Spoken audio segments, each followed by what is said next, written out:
on Facebook, and tonight, for the very first time, hello to everyone on YouTube. My name is Erik Tait.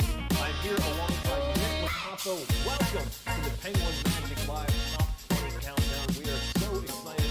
Tonight is an amazing show. What, 2 platforms we're streaming on tonight? 2 platforms! Oh, it's like double the people? Yeah. This is a lot of pressure. This is crazy. This is a lot of pressure. We've been hanging out at the Unconventional Convention for yeah. we were setting up in there. So if you're watching from the Unconventional Convention, hello, congratulations on their success. We're very excited for tonight's show. We have a wonderful guest on. Hopefully this evening is going to be coming to us live from the Unconventional Convention. But this week's show is really great. We've got some fantastic products, some physical products actually here in studio with us. Yeah, we got a lot of different things here in studio. The tricks this week, we kind of fell away from some of the rubber band magic that had been dominating the top 20 for the last few weeks. I think there is some rubber bands. We're going to be talking about them right off the top here. But for the most part, we have some new gadgets to talk about and some new lectures and some older stuff that kind of made an appearance back in the top 20, hasn't been here for a while. So there's a lot of things that we're going to be covering. Like Erik said, we're up on YouTube, so I'll be monitoring the chat there. Erik will be monitoring the chat over on Facebook. So if you have any questions, send them in, and we should get it done. The reason that we're actually monitoring the chat tonight by ourselves is because we're actually down a man tonight.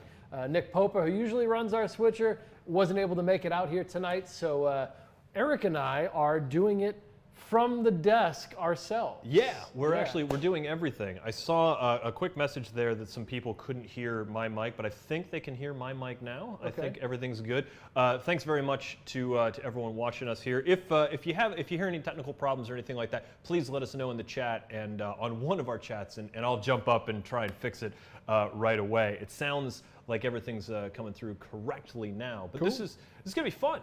Yeah. Do you want to get into it with the first one? Sure. Let's go to number 20, which is a staple here now on the top 20, the Bander Action by Dr. Cyril Thomas. This is an incredible, it's like an hour and a half long download of all killer visual rubber band magic tricks. We have a clip that we're hopefully going to show you here in a second of all the different things that you can do with Bander Action. Do we have a clip? Yeah, I think we do actually have a clip. I'm going to bring up the clip right now. This is amazing. So I've actually been talking to Dr. Cyril. We're still working on his Magitar, but I've been talking to Dr. Cyril about some of this rubber band magic on Facebook, and it's really cool. The neat thing is, I remember when I first saw this demo, I was thinking to myself, there's no way this is real. This is just like fancy cuts to make like a really sexy looking magic demo, and it's really not. This is the real deal. This has been like on my to buy for the last few weeks. I actually did buy it, but I haven't actually sat down to learn it because I want to get it. I want to get good enough to be able to do it on this show. The tutorial's really good. The way that he shot it. So Dr. Cyril looks like he produced it himself. He must have had a friend or something help him out with it. So all the instructions shot over the shoulder, and it's really easy to learn. One thing worth noting is that all the tricks that are in the video that you just saw can be done on the spectator's hand. In fact, bring that clip up again. Yeah, Erik. Absolutely. Let me bring the clip up. Because when you know the first time I watched it, I didn't quite realize it. Like, look, that's actually a spectator's hand that rubber band is jumping through right there. All this stuff's easy to learn. None of it. I mean, you got to be familiar with rubber bands a little bit, but like, for the most part, this is within anybody's skill level or reach. You're not going to be struggling to learn this stuff. Do you have any trouble with rubber band magic? No, in general, I don't. Periodically I mess around with rubber band magic. Actually, so lately it was actually BH Concepts was on the show last week, right? And I actually sat down with BH Concepts because I had to do some stuff with it for Penguin work, and at first, when I look at that stuff, I'm like, you got to grab it here, you got to pinch it here, you got to twist it here. And really, the way a lot of these rubber band guys think, they are able to convey exactly how to do it in such an easy way. It really makes a lot of sense. And for some of the things where you're like hiding rubber bands or like doing extra things, they're able to use different colored rubber bands to really convey the concept, so you can see where each of the individual strands are. Right. And I gotta say, rubber band magic is not that hard to learn. It's a little scary because you you're stretching rubber bands sometimes like so far that you're like, this is gonna snap and I'm gonna hurt myself. Yeah. But especially if you're using the Joe Rhineflesh rubber bands, you really don't have that problem. Yeah, that's one thing to mention if you're out there and you're looking to get into rubber bands. There's so many great rubber band magic products on Penguin, but if you're looking to get into rubber bands, you really need to do yourself a favor and get yourself the Joe Rhineflesh rainbow bands, executive bands. Just jump on penguinmagic.com, take a look for that, and you'll be able to figure out what bands you want. But that's about all the time we got on that one. Yeah, let's move on to number 19 this week is Nicholas Lawrence Live. Now, Nicholas Lawrence was in the studio just a few weeks ago. We don't have any clips because we're still rendering it out. We literally just got done filming it. This is a really, really great lecture. I think that you guys are going to like this because there are fantastic gimmicks that he teaches you how to build. There's one that involves a pocket full of change that I kind of think everyone's going to be doing. He has this method where he can reach into his pocket and like grab out a giant handful of change, and you see it, you hear it, like this is definitely a giant handful of change, and then he literally just goes like, and it's gone. It's crazy. And the cool thing is there's no magnets. And this is a gimmick that you can make in your own home. There's some really neat card gimmicks that he teaches you how to make. Like, Nicholas was here working in our gimmick department forever. Right. And the card gimmicks are next level. So I wasn't here for the filming because this is his second live lecture. Yeah. I love everything that Nicholas puts out. So good. And I know, we were around him for every day for quite a while. Yeah. And it's almost embarrassing to admit the fact that I'd get sick of Nicholas showing me tricks because every day he'd be like, "Hey, did I show you the thing with the?" Or, "Hey, did I show you the thing with it?" And instinctually, I'm like, "Oh God, I don't want not another trick, Nicholas." There's too much great Nicholas Lawrence. I can only imagine what he brought to his new lecture. So tell me something that you're going to do from it. So that change thing is something I'm definitely going to do. He's got a really interesting thing that you can do with a Sharpie cap, where you take the cap off of a Sharpie and then it recaps itself. Okay. That is really slick. He's got something that's really interesting in this, where you reach into a bag of popcorn and you pull out a popcorn kernel and you put it in your hand and you just squeeze and then it pops. like literally you take a piece of popcorn kernel, put it in your fist, and then a fully popped piece of popcorn pops out of it at someone. That's pretty fun. So good. That's pretty fun. Yeah.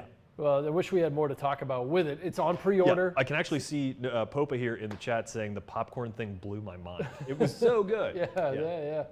Well, it's on pre-order right now on the website. So it'll be, if you're a subscriber to the Penguin Magic All Access Pass, this will be your lecture not tonight, not next week, but the week after. Yeah, it's going to come out in a few weeks. I'll tell you another thing that is really good that is actually in this lecture is he's got a thing where he signs a card or draws an arrow on it, and there's a card here on the deck and a card here in his hand, and he goes, and the ink changed places. I've actually seen this one before. It's really neat. Yeah. And the cool thing about this lecture is that Nicholas Lawrence creates gimmicks that need to be manufactured to get in your hand. The dude's a brilliant inventor. Yeah, but what's great about this lecture is that everything he talks about building and shows you how to build is stuff that you're going to be able to build in your own home with stuff that you probably already have lying around the house. So grab your junk drawer and get ready to do some crazy He's magic. the one that can, you want to learn how to make flap card or any of that type, anything,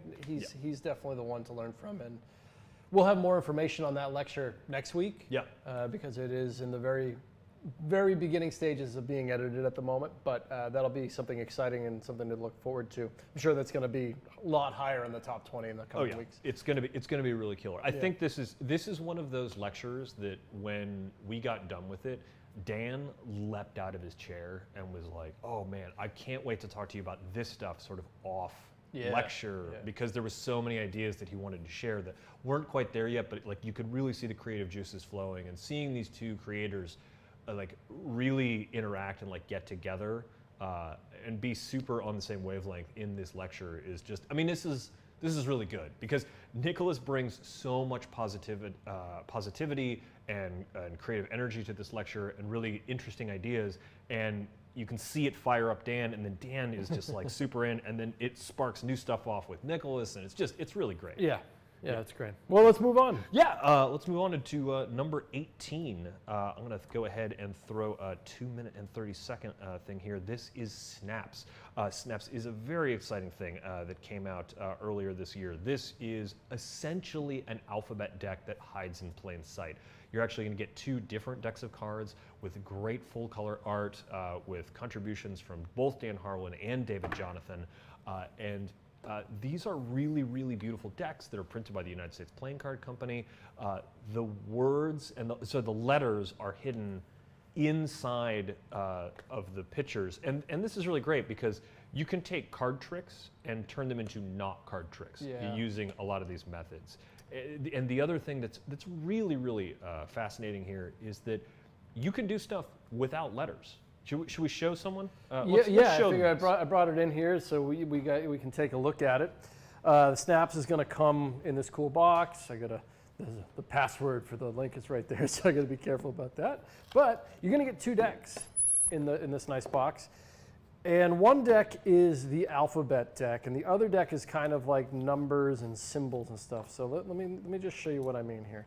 I think you saw in the video above that like the word magic was spelled with these cards. So like this is a letter K, this is like a letter Z. You know, there's a K, an S, an F, right? C, all the way through. So this is an alphabet deck in disguise, right?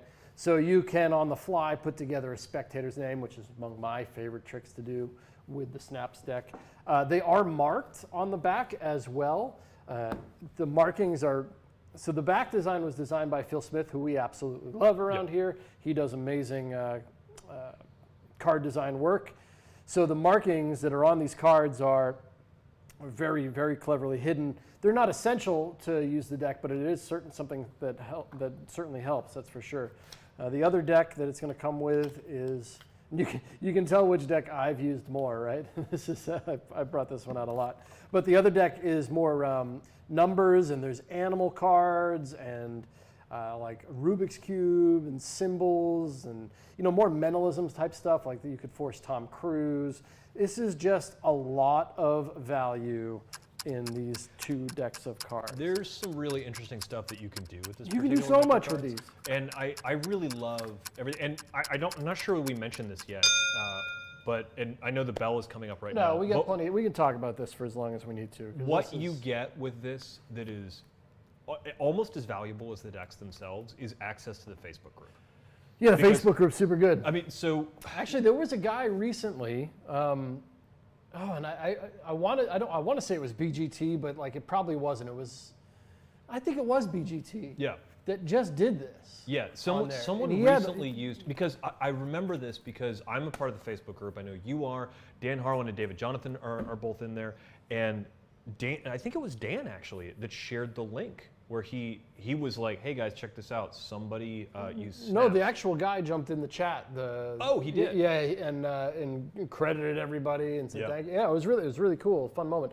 Facebook group's amazing. You're gonna, oh my God, the tutorial that comes with this is hard to talk about this type of thing in only a couple minutes, but the tutorial that comes with this has got what is there, like 10, 15 12, 15 tricks? I mean, there's just so much stuff. I remember when we shot this, there was stuff that both David and Dan were working on that were not quite ready. They were very close, but not quite ready to go into the tutorial. And those effects have since been released inside of the Facebook group, which is really interesting. They say it in the actual tutorial on there. They're like, we got more stuff. It's because it's one of those things that it really is unlimited what you want to do with it. There's too much, not too much, but you can do anything with it. Spell anybody's name, reveal a serial number on a bill. I actually own 2 sets because I took one and I've got it for just regular stuff, and then another one I took some of my special tools and I started applying stripper work to it. So I actually have a Snaps stripper deck that is a lot of fun to play with that you can do some really neat like setup work with. Yeah. Well, Snaps is good. It was nice to see it jump back into the top 20. Absolutely. But let's move on to number 17. Number 17 is Isolated by Adrian Lacroix. Adrian has become the premier virtual magician. We had him on the show last week. This is him performing Isolated to us. we essentially chose a card and then pretended to throw it at the screen, and then it just appears in the wine glass. Like, that's such a cool visual. I think what's important for everyone watching this right now to know is that what you're watching is pre-recorded as of right now, but what you're watching is us live. Yeah, this is live from last week's show. This is another effect that comes on Isolated, where it's basically a card at number. There was a card that we selected, but we named any number. He just counts down to the wine glass, and he said beforehand that he had made a prediction, and that prediction, I think we counted 11 cards here, if I remember correctly. Should be the next one. That was the one red card in the deck is going to be the card that we selected. So that's what you're going to get with Isolated is 3 effects for your money. We only saw 2 of them on this thing.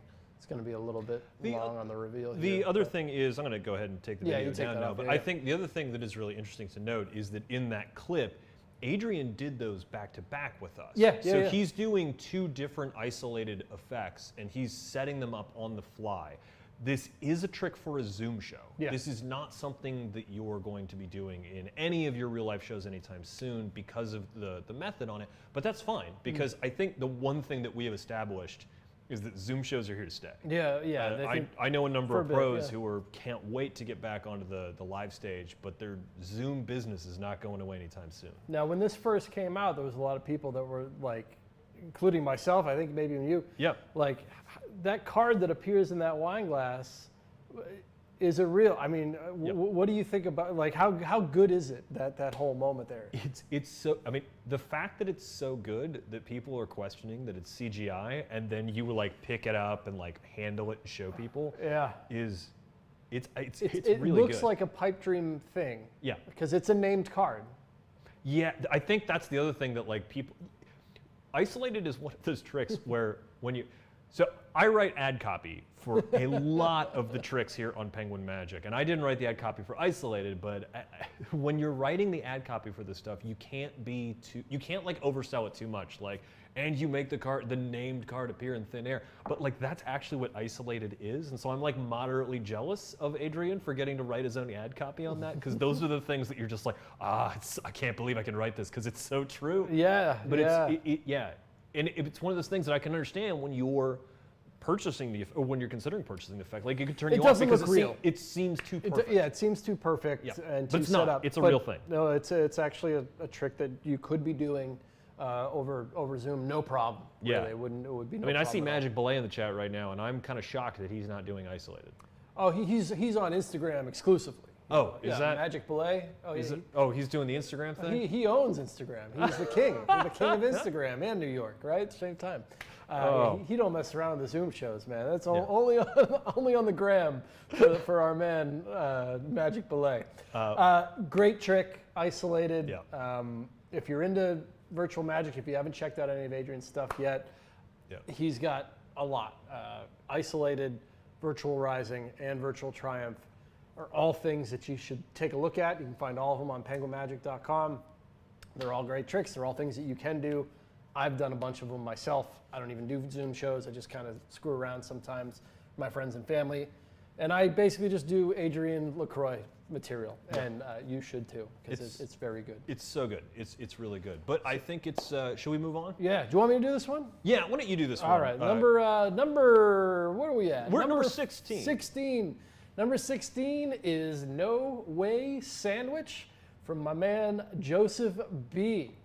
This is the second time Joseph B has come on the show. Basically, I'm going to break this down for you, but there's a signed selected card that has gone back into the deck. The 2 queens go on, pretty far apart inside the pack of cards. You do a little bit of magic, and then you take out the deck from the box, spread the deck. You find the 2 queens have magically come back together in the center of the deck, and they have also trapped the signed selected card. And the deck afterward is, you can show the backs, and of course you can also show the faces. So this is a really, it's a moment for a sandwich routine. Yeah. A signed card. The card's not, it doesn't matter what the card is.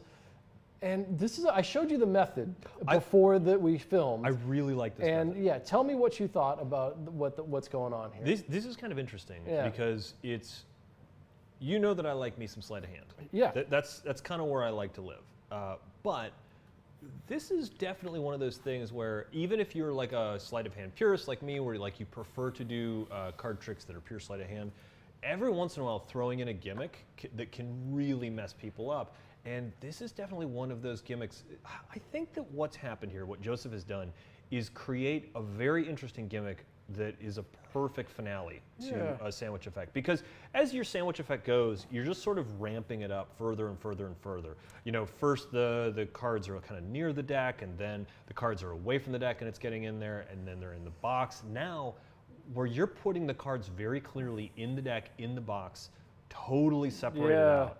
I can give them a good, decent look at it. Because let's do and I just learned this afternoon, Yep. and I was like, man, you know, it's pretty good. So the card can be named and then signed. It doesn't matter, right? And then we're just going to lose it, you know, into the middle of the pack, all right? And then the cards will go in the box. I think what's important to note here too is that Nick is cutting the deck, but the spectator, can can do cut the that. deck, and they can actually cut the deck more than once. Yeah. And then you place these go in the box the other way. Yep. So let's put one in here, and then the other one. What you're looking at here is real. I mean, Nick is putting these cards in the deck. Yeah. And you can actually see how far apart they go in the deck. So there's a good amount of space in between there, right? These go, you push them in, right? And then you would, you know, do the magic. You take the deck back out, and then you can just simply spread. And then the two queens have emerged from this into the middle, and you find the selected card. And again, these can be shown the front and the back. So I think that's what's really interesting about this is that you're showing it front and back, because you can show it front and back. I really like it. Yeah, it's neat. Yeah, the showing the front and the back was what sort of like made me really start to take a second look at this. And when you showed me the method, I was like, oh, that works. So yeah, there's a gimmick involved here. There's a gimmick that you make. Yeah. It's hardly a gimmick, but man, I've been really sitting here thinking about, like, you know, I was saying to the audience, like, you're going to do a little bit of arts and crafts, but arts and crafts minor. isn't even I mean, like. It's not even. Yeah, it's not. Yeah. It's almost not even relevant. Yeah.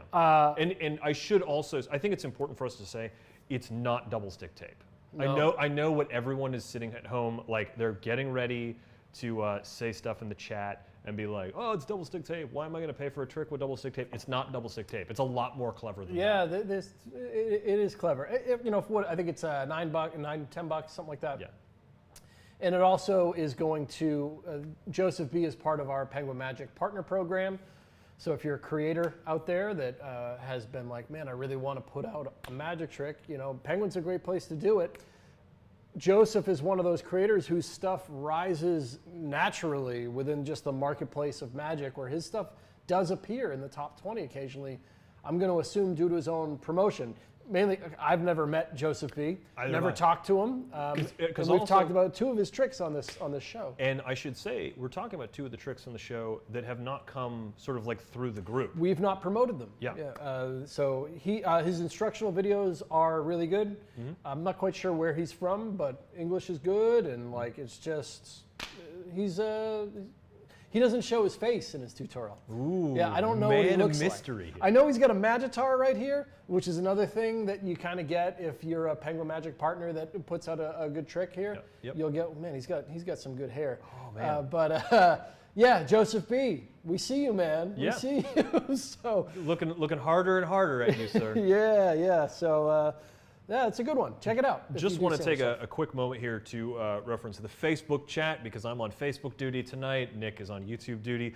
Jesse P. Esquivel says, thank you, Eric and Nick, for keeping us informed and advised on great material and items for us to perform from Mission, Texas. Thank you for watching. If you weren't watching, we wouldn't do this. So. Oh, what are you kidding? We'd still sit here and just do nothing. We'd talk about we tricks got all nothing night. else to do, yeah. No, but thank you for letting us know, and be sure to let us know in the chat if you have any questions about anything. I saw that that Magic Belay had a question earlier on the Snaps deck about the stock that they were on. Oh, yeah. It is USPCC. But before we could even come back to that, we had our man Josh Birch. He's out on there in Utah. He's monitoring both Facebook and YouTube. He's trying to jump all over those questions and also let us know about things that we should talk about for you guys. So thanks to Josh, and I know Nick Pope is watching as well from where he is. So thanks very much, guys, for handling the chat for us and helping us out, because it's surprised Magic Belay hasn't been on the Snaps game. Yeah. How does Magic Belay not know? I don't know. That's surprising to me. Yeah. Magic, we got to send you some stuff. We got to hook Magic up a little bit. I feel like that's like Magic gossip, that Magic Belay is not on the Snaps train. Yeah, we'll see. Let's move on. Let's move on to number 15. This is Slow Motion Oil and Water by John Carey. This is a fantastic oil and water that John teaches. Uses, I think it's 6 cards, so 3 and 3, 3 red, 3 blacks. They get mixed. They actually get mixed. 1 red, 1 black, 1 red, 1 black, and then in slow motion they separate into their individual colors. There's also an interesting flashback sequence. What is really cool about this particular effect is that not only are you learning a multi-phase trick, but if you do any other oil and water stuff, the phases that John teaches really fall fantastically into that. You can take stuff out of this and apply it to your own oil and water routines. Here is some of that, these beautiful moves that John Carey is teaching here. This is pretty easy to do. There's not any like super complex sleight of hand in this. There's a couple of moves that you might find a little more challenging, but not so challenging that you should stay away from it. John's got a really nice way of breaking down everything that goes into this trick. And this is actually the Penguin Magic podcast featured download of the week. So if you're in the chat right now and you want to find out how slow motion oil and water works and you want to start performing it yourself and you want to save some money at checkout, you can enter the discount code PenguinPod. That's PenguinPod, PenguinPod, PenguinPod, all one word. If you put John Carey slow motion oil and water in your checkout, and then on checkout you enter that, you get 25% off this fantastic trick. And I also think we also just decided, hey, let's just cut the price in half. Yeah. Right? Yeah. So I know it says $9.95 down there, but you can get this oil and water for just $4.95, and you still get the discount. You still use the discount, yeah. right? Yeah. So that's not going to last forever. No, the Penguin Magic. So if you don't listen to the Penguin Magic podcast, you should. This week's episode was amazing. It's an interview I've been sitting on for almost a year now. It's the Faye Presto interview. I noticed that. It's part of a 2-part episode because this week is the 1-year anniversary of the Penguin Magic podcast. Oh, really? Yeah, I've been doing that for a year now. Wow. So I took the Faye Presto interview. I've been hanging on to it for a while because there's some really, really dynamite stuff that she talks about. Oh, she's like the best storyteller. I cut it in half and made it a 2-part episode because it's my birthday and I'm going to have a 2-part birthday week. Oh, man.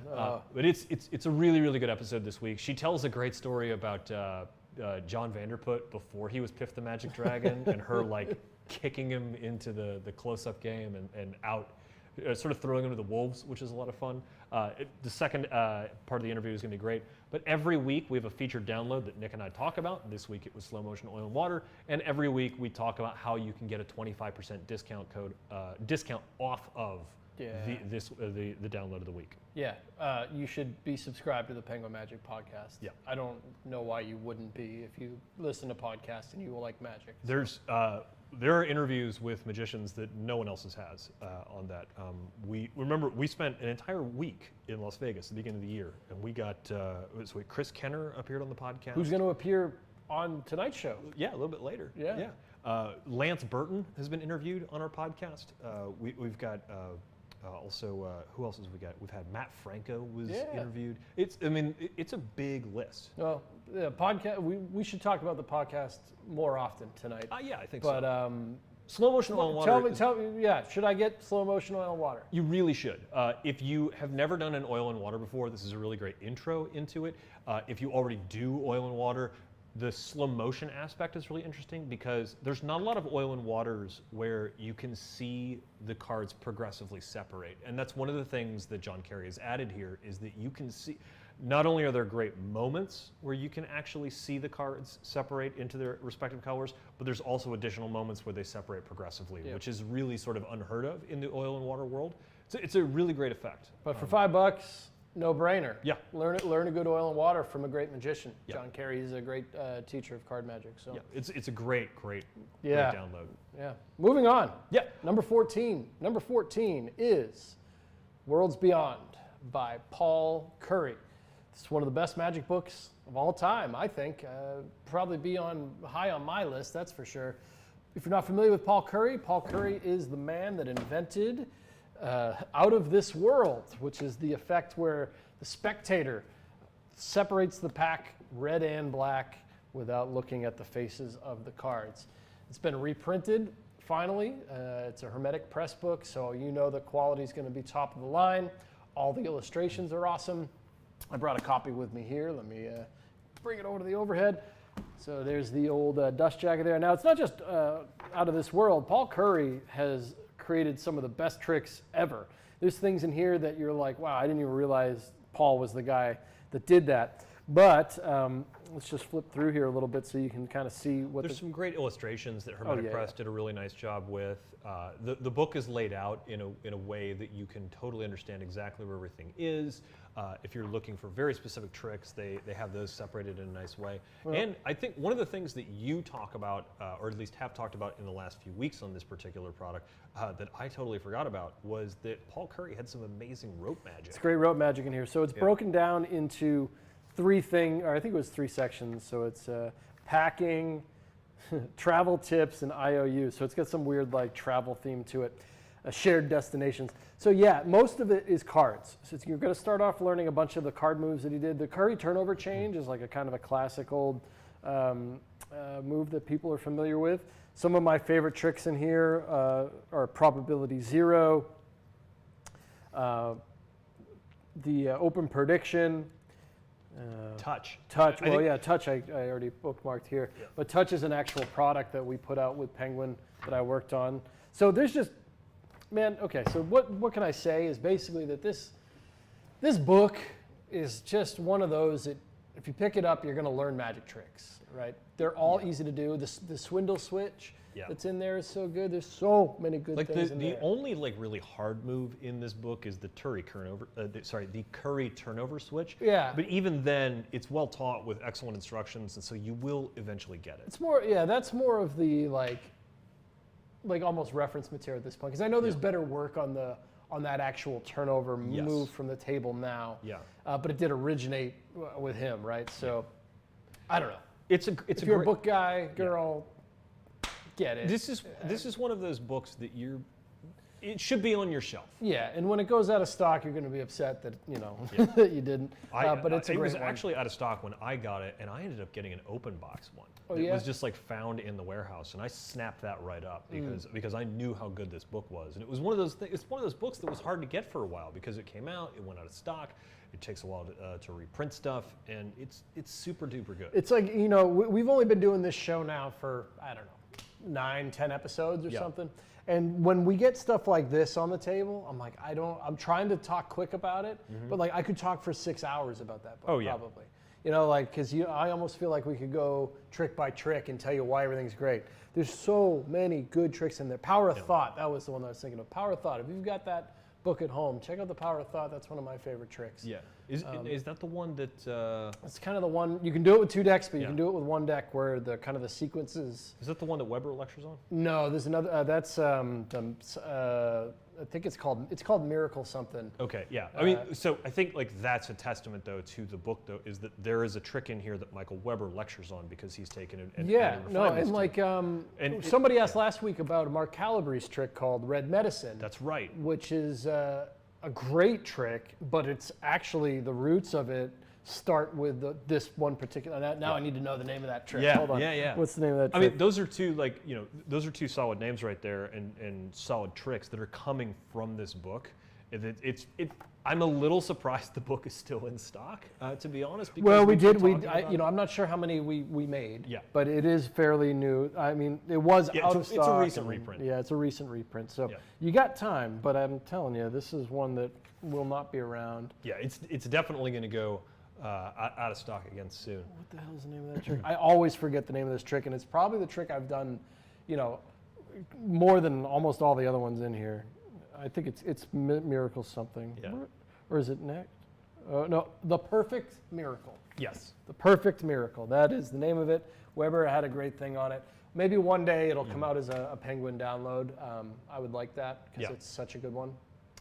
But there's a lot of good stuff in here, but I think we need to move on. Yeah. We need to move on to number 13 You want this me to week. do this one? Yes, please. All right. I know a little bit about it, but this is Dorset by Woody Aragon. Yeah, Dorset by Woody Aragon. We got a clip here. I'll kind of walk you through it. There's a lot. The aces. There's 4 aces in the box, and he's got the 4 queens, and one of them they turn face down one at a time, kind of one of those sequences. And then what happens is that the 4 queens, they just turn into all backs, right? So then Woody brings the queens back one at a time, 1 queen at a time. There are a lot of visual restorations here of these double back cards, right? So now all 4 queens have been brought back. He asks the spectator, what cards were we using? They say queens, and he says, no, we were using the aces the entire time. So now the aces have appeared, and then the queens end up inside the card box. This is just a lot of magic. This is a lot of magic, and the cool thing is it's normal cards. Yes. Which is, you sort of, you think about Woody Aragon, and you think about these really neat self-working effects that may require a little bit of a stack to get into, but largely Woody's giving you all the tools to be able to do stuff, and here is sort of a more like hands-on slight trick that Woody Aragon was really great at before he got known for the self-working stuff, and it's a really solid trick. I love tricks like this, right? I feel like we don't get a lot of these anymore. Just kind of like a marathon of like moves and just a lot of magic. I feel like we don't get a lot of tricks like this where, yes, there's a lot of magic, but you also don't need gimmicks to do it. Like this, that's what I mean. It's really interesting. Any deck, anytime, just pick it up and you can kind of go into this. I mean, how many phases are we talking about here? Queens turn face down one at a time, and then they turn into double back cards, and then they come back 1 card at a time, and then they disappear and transform into the aces, and the queens end up in the box. I mean, that's a lot of stuff that's going on.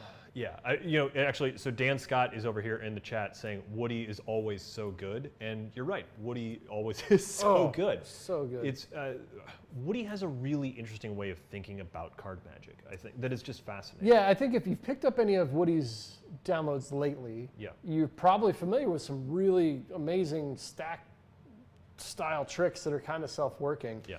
But he can do all of it.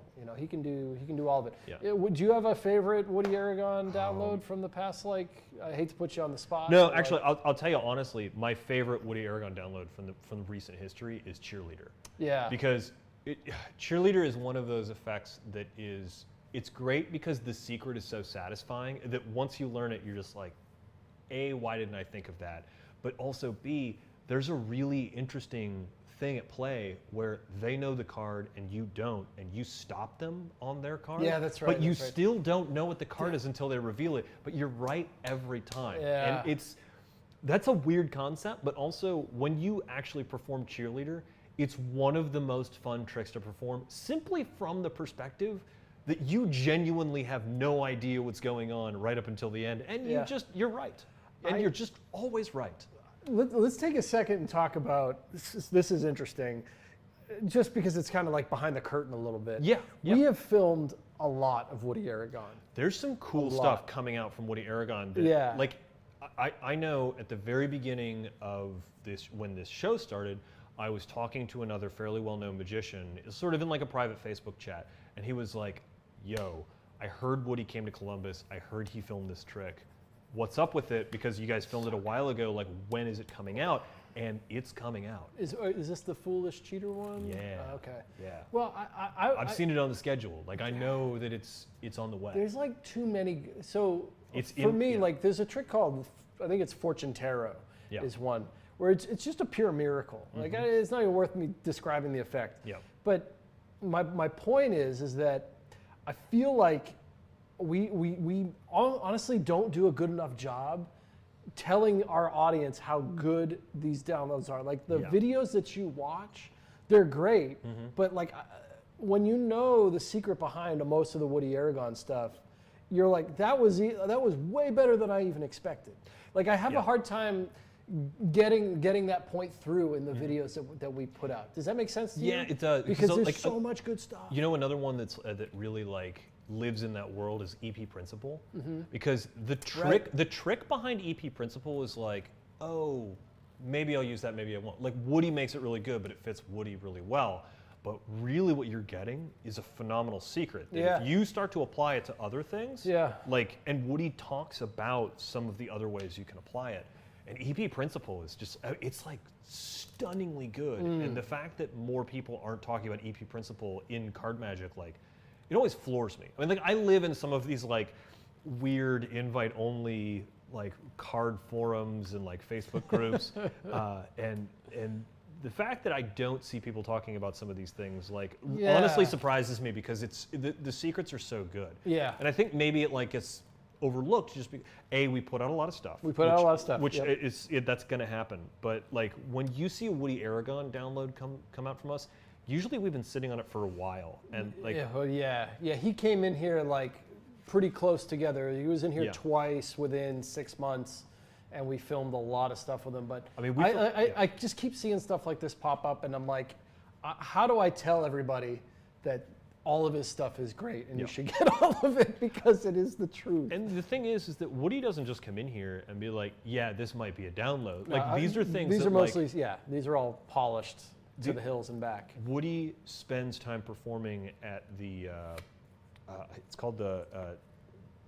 I think it's like the translation is something like the Miracle Theater. It's like Teatro de Miracles or something like that. And I'm sorry, I can't pronounce it. I almost went there when I was in Madrid, and I regret not going there.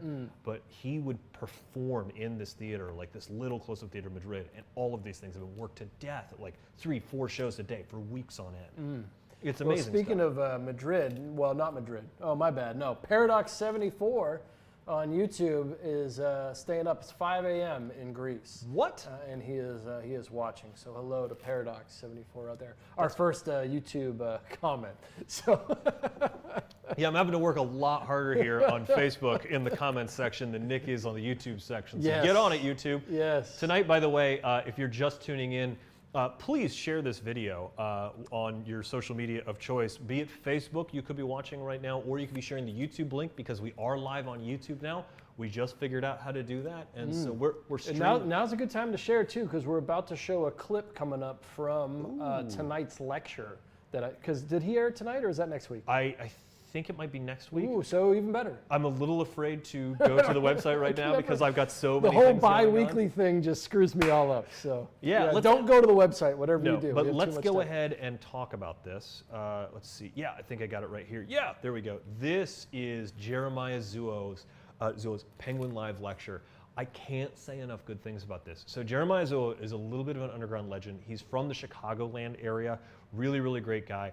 Hangs out at all kinds of different conventions and stuff, and when he sits down to do magic, other pros come to get him, like to watch him.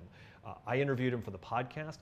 He doesn't do a lot of paid gigs. He doesn't talk about himself as a magician. He talks about himself as a fan. Yeah, that's it's a funny thing. And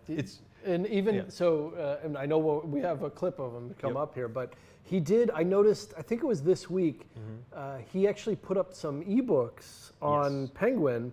And I went ahead and grabbed them. Yeah. And the titles of those books are something like Confessions from a Non-Coin Magician and Confessions from a Non-Magician. So Jeremiah does not want to be called a magician. We get it. I think what we should do right now, and so we're going to play a clip right now, but what we need to tell you about the clip is that the sound is a little rough. Okay. And the edit is not super tight, because what we're going to play for you is literally something that we put together 5 minutes before the broadcast, because we wanted you to see this, because it's really great. So there's going to be a little bit of a quality issue. It's not up to the usual standards that we're going to put out there. But it's worth seeing. It's so good. It's so worth seeing. Things are coming. So let's take a look at Jeremiah Zuo performing a piece from his forthcoming lecture. Before I start revealing the secrets, I thought I would do a little bit of just pure coin magic, just for Dan. Dan doesn't like the coin magic as much, but I wanted to do the purest coin magic that you can do. And the purest coin magic that you can do is unaided sleight of hand with just a single coin.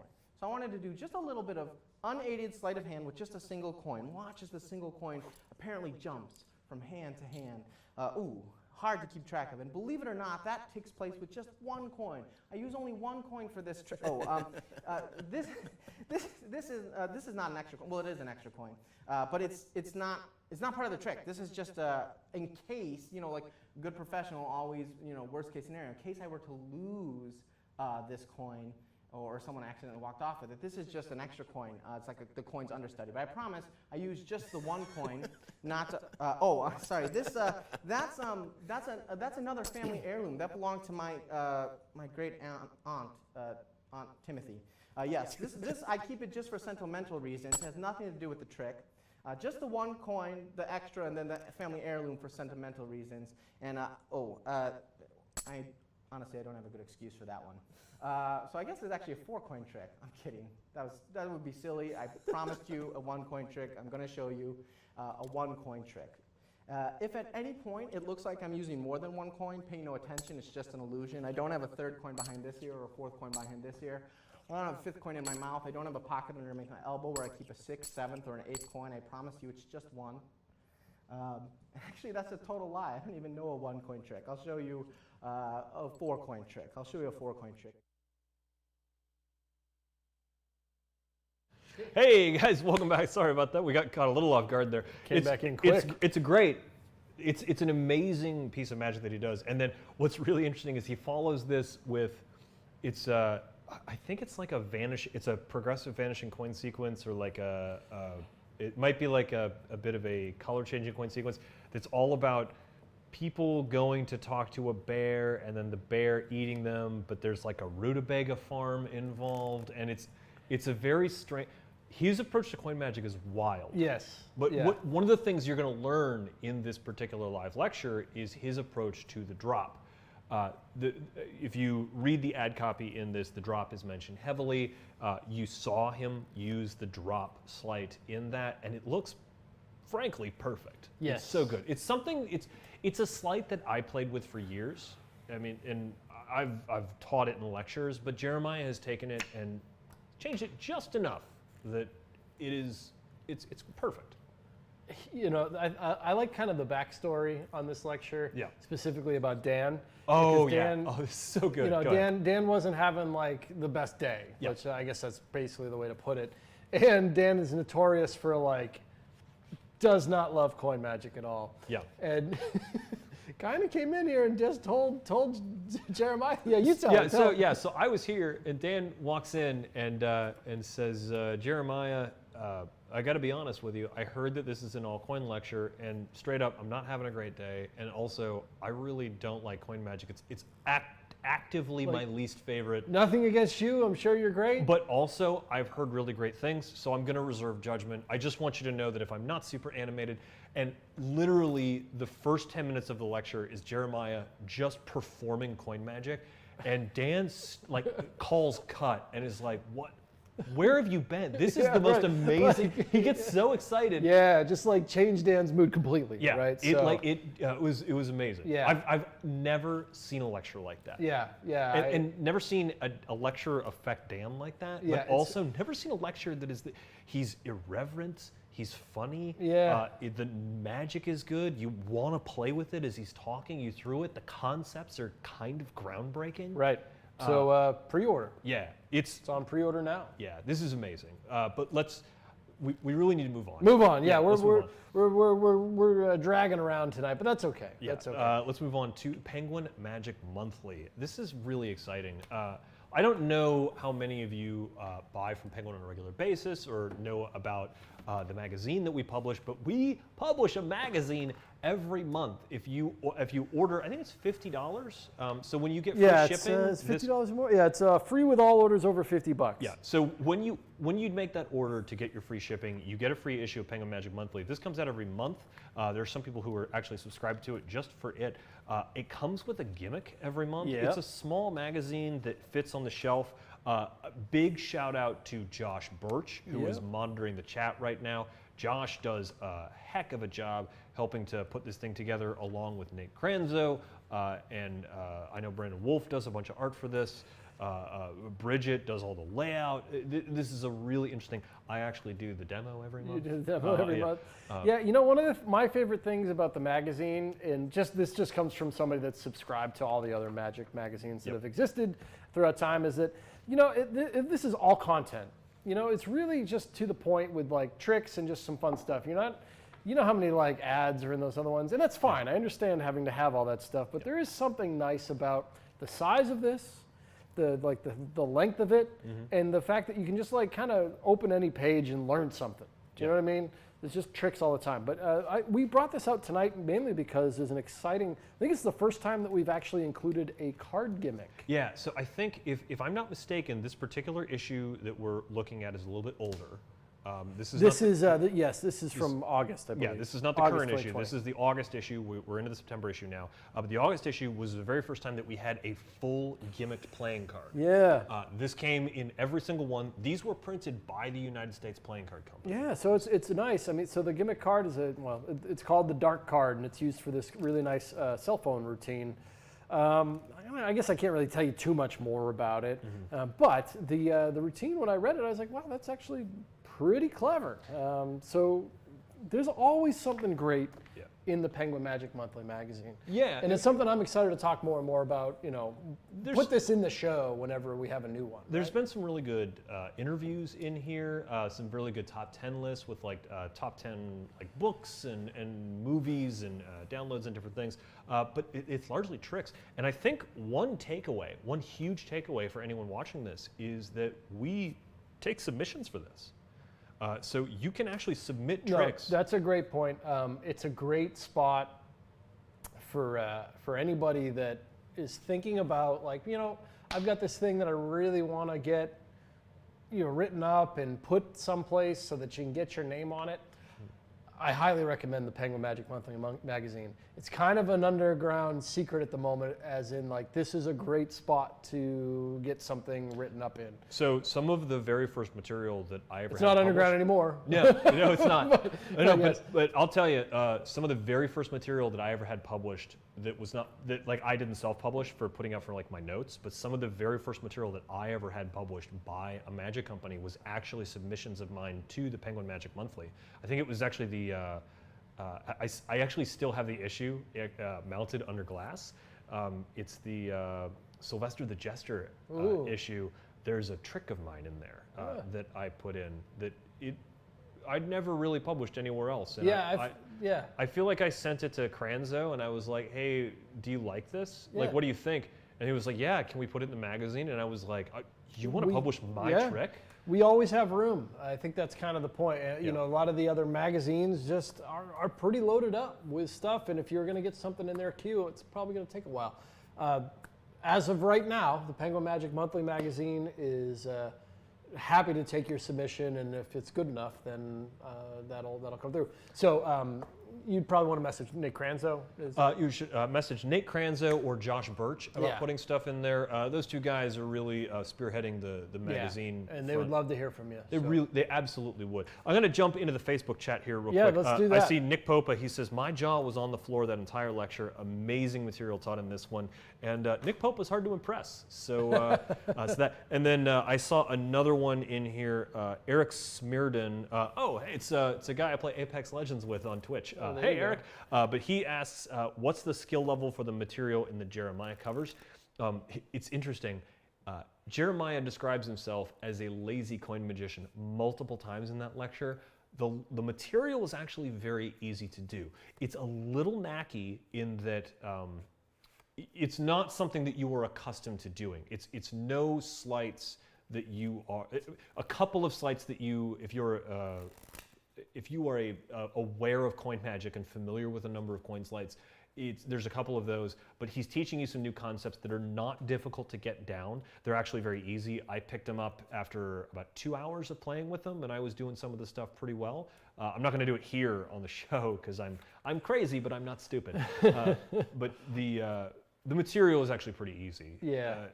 I mean, Jeremiah. I haven't been able to check it out yet. So Jeremiah is very good at it, I will say, and it takes a little bit of time. But before the end of the lecture, I think Dan had scrounged some coins up from somewhere and was already doing them.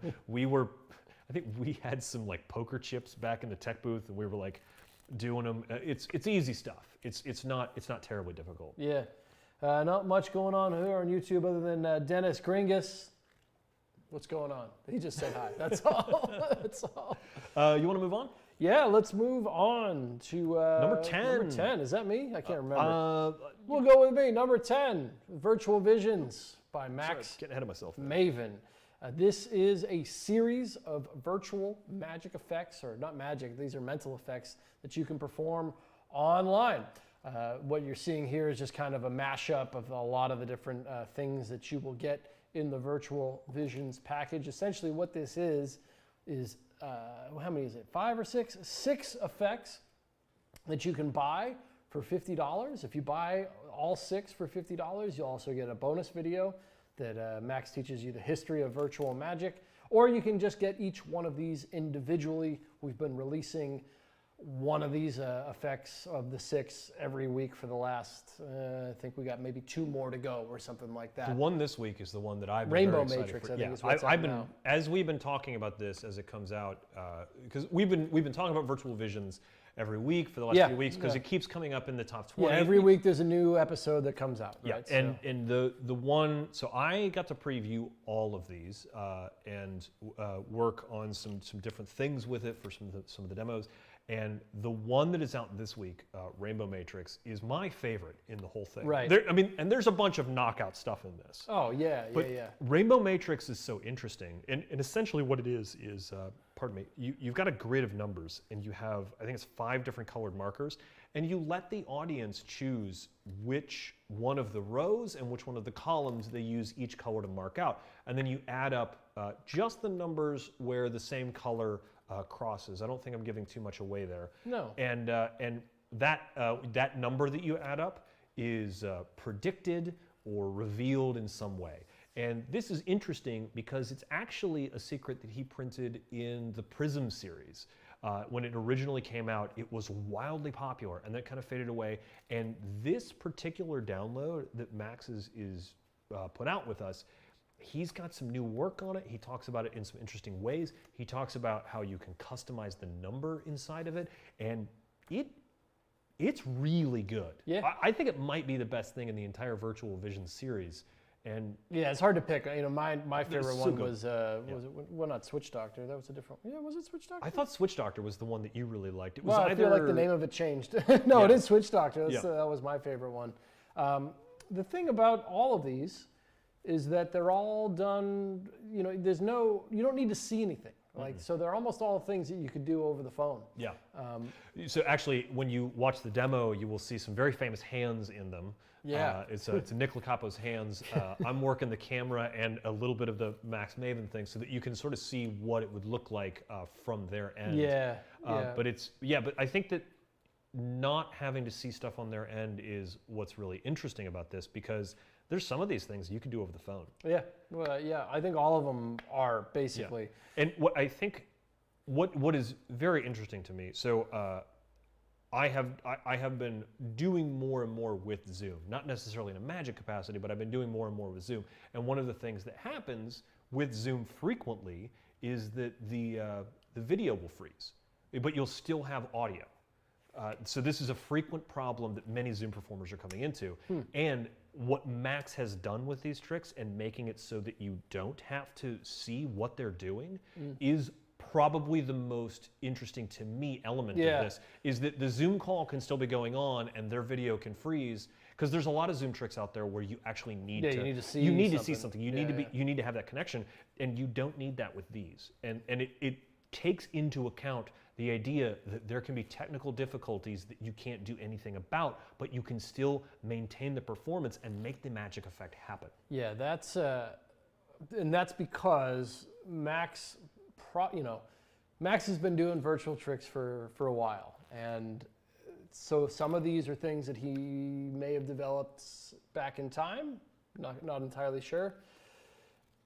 I say this because if you've never seen his original special, Mind Games, you should, after you're done watching this show, do yourself a favor and head on over to YouTube, type in Max Maven Mind Games, and spend a good little hour watching his old TV special that was all virtual magic through the television screen. And I think what we should bring up is that if you buy all of these together as a group, you get Max's history on virtual magic. Because Max has been doing this stuff before everybody else. How many times have we been in this studio and talking to someone and they're going to give a history and they go, I wanted to track it down, so I called Max. Well, Maven. Max, but it's just, and but that he not only knows the history of everything, but like he is the history of a lot of it, you know, like, so I guess that makes it easier to know it all, right? But all of these tricks are good. We were talking about Adrian Lacroix stuff earlier. Max's stuff is all mentalism for the most part. I mean, I think you'd be happy to do any of these tricks. They're mental magic. Yeah. But you're not doing... He walks that line really well. Yeah. You're not making cards appear in wine glasses. Yeah. Right? Yeah. So you're talking about prediction style effects and knowing what people are thinking. But speaking of mentalism, I think we should move on. Do it. And I feel like you're the one who should introduce this one because you were actually around when this was filmed. Number 9. Yep. The Legacy of Annemann. This is presented by Doc Hilford. We put together a couple summers ago, I think it was probably 2018, summer 2018. We had a handful of performers in to perform classic material from some of the greats, Annemann in this case. And we thought the perfect guy to do it would be Doc Hilford. Now the thing is, Doc already does a bunch of Annemann stuff, so it was no problem for him. He came in and shared with us some of his stage pieces that is essentially Annemann material. I believe there's 5 routines on this, I think, 3-hour-long tutorial. 5 routines in 3 hours? Yeah, well, so all of it is filmed in our live show, Yep. right? So you're going to get all that great audience footage. You're going to get Doc Hilford, and you're going to see how he performs. If you've never seen Doc Hilford, first of all, Oh, you're in for a treat. oh, you're in for a treat. Yeah, especially when you get to see him on stage, live on stage, handling spectators. Yep. The material is pretty classic. It's awesome to see somebody of Doc's caliber work with it and how he approaches, that type of material. Something you don't get to see very often is some of these like modern day titans doing the work. Because what happened here was, hey Doc, could you do this trick? He's like, well, I already do that trick. Yeah. But Doc's already doing it in his own way from, I don't know how many performances, right? Yeah. 2.5 million. But what he did, which is interesting in this project, is kind of dial it back a little bit and take another dive and look at what Annemann originally did, and then kind of try to present it that way a little bit more for the particular project, right? Yeah. So we put together a clip. You're not going to see a full routine of the process and the mentalism or anything like that, just because they're just long, right? Yeah. All these routines are true show pieces that you're going to get here.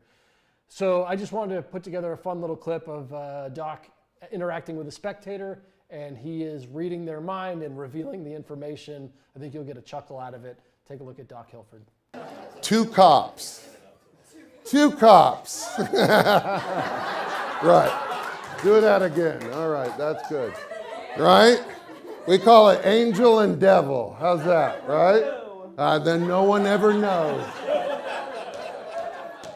I love you so much already. I just met you. I already love you, right?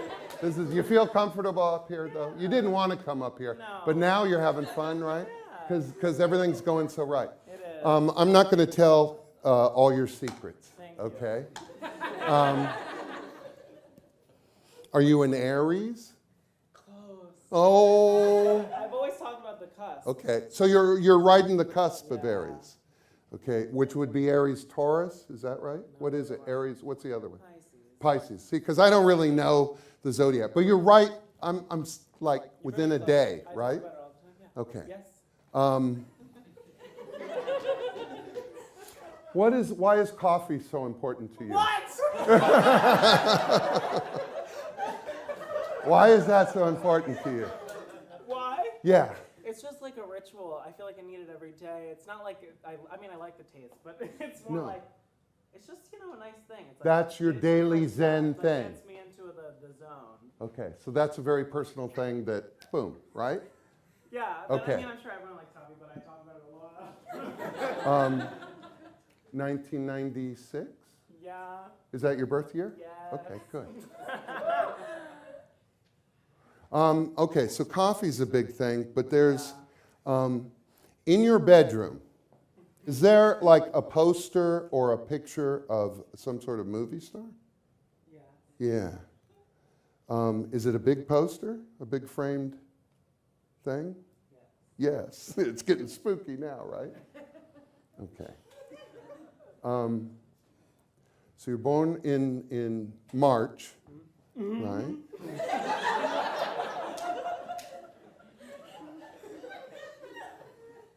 '20? Is that your birthday? And you don't want me to, it's not like Montgomery Cliff or what's the other guy that died, his head came off, James Dean. It's not that, who's the picture? Well, Or Marilyn Monroe? Audrey Hepburn. Audrey Hepburn, so close. Same time, all of those, right? What? And we got your birthday, that's Yeah. right? Good? Yeah, really You're good. awesome. What You're percentage? Awesome. That was 100. 100, have a seat. That is beautiful. You can have a seat. I thank you so much. You were good. You were all so good. What a I should be on. No, sure? I'm on. Okay. Good. Oh, Yeah. what a piece. No, so that's part of a larger routine. I just thought it'd be fun to take a look at Yeah. how. But, you know, the routine that Doc's performing there is something that you could do where you're going to be able to get that type of information from your spectator. And then you get to see a guy like Doc in performance reveal it in real time. That's just one routine. I mean, there's a lot of other stuff in that routine that you didn't get to see. I think one of the real values of something like this is that you are seeing someone who has taken this work that is a classic, but a lot of modern performers might not play with because they may not have grown up seeing someone do this and actually perform it the way it was meant to be performed. You know, a really good example of that is like, I would never know what to do with a question and answer routine until I watched someone like Christopher you Carter really do need it. to see it. And seeing Doc Hilford take on some of these effects that Annemann turned into big showpieces, really, it makes it easier for you to want to go do them because they're not outside of anyone's skill level. So who should watch this, okay? And it's really, if you're interested in mentalism, if you're interested in performing on stage mentalism. Now, I should also say here that you are going to get routines where you get full stage performances, but he does perform a lot of this stuff at the bar as well. So you're going to see some close-up performances. I would suggest for stage performers mostly, because I think that's where the real value of this is. And if you're into the history and historian, Doc's tutorial is top notch. Like I said, it's essentially you're buying a lecture on Annemann, on his material, and on the way that Doc performs. So it's a high value product. It's one of those that I was happy to be a part of. It's always interesting when something like this comes out and it's only $50, and I'm thinking like, oh yeah, like back in the day when people would release like multi-DVD sets, like this would have been $150, $200. There's only a few people that can even do this product. Yeah. Right, and Doc's one of them. Yeah. We should clarify, there's only a few people who can put together, not perform the material, because there's a lot of people and a few people watching this who could definitely perform it. Yeah. But putting together a set in this way. Yeah. The other one that we did was Richard Osterland, and he did, I'm blanking on the guy's name. Didn't you do Al Coran? No, it wasn't Coran. It was, no, that was the most recent project that it was actually when we put it together, I had not heard of this person. And then, of course, you learn a little bit more, and you're like, oh my God, how did I never hear about this person? It was like one of the Eni guys. I can't remember, like not Houdini, but doesn't matter.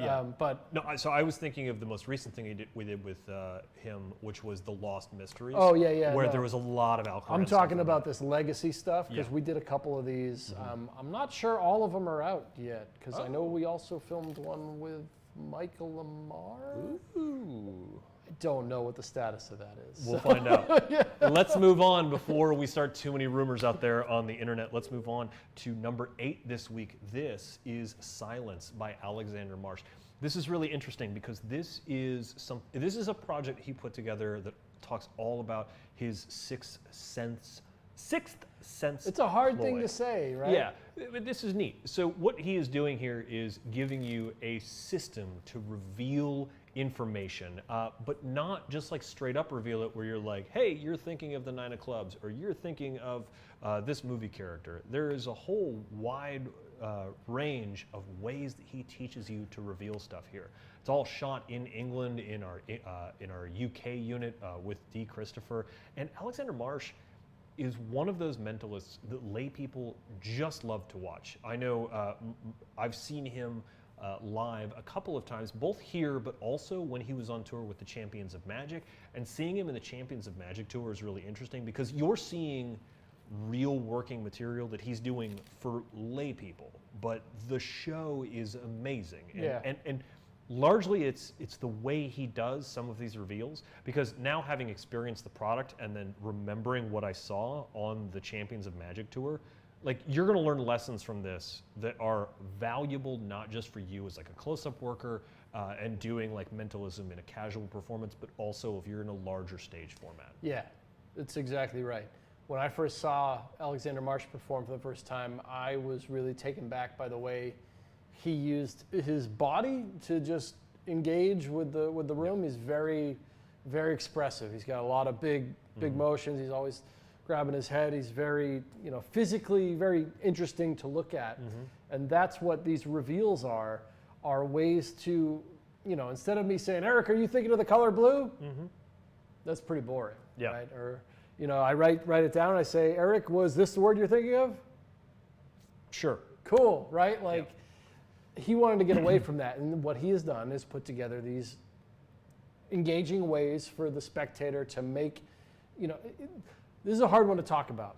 I think that Alexander Marsh might be one of the more interesting mentalists performing today.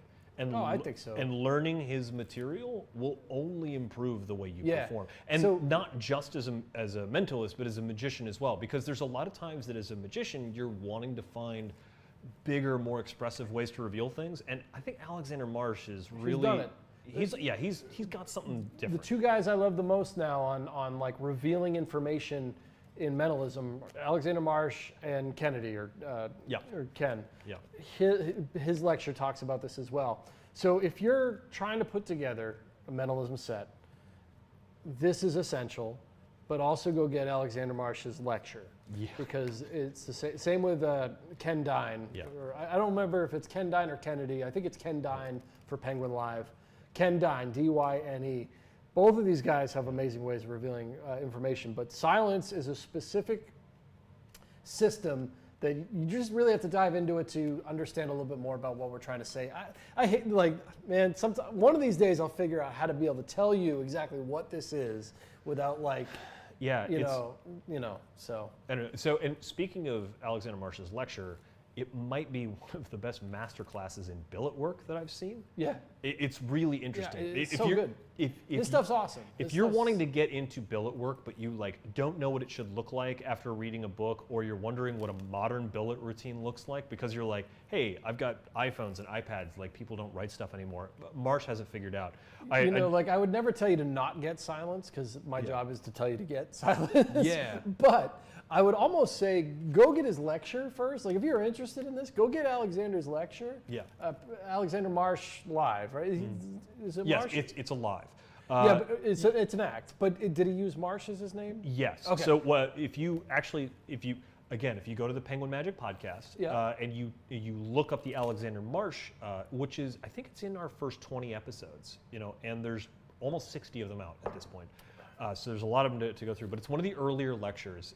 We very specifically put it after the Kayla Drescher lecture, because even though we taped Alexander Marsh before Kayla, we put him after her as an inside joke in the Champions Tour, since we seem to be getting so many of the Champions people here. But he talks in that Penguin Magic podcast about how Alexander Marsh is the name that he publishes under, right?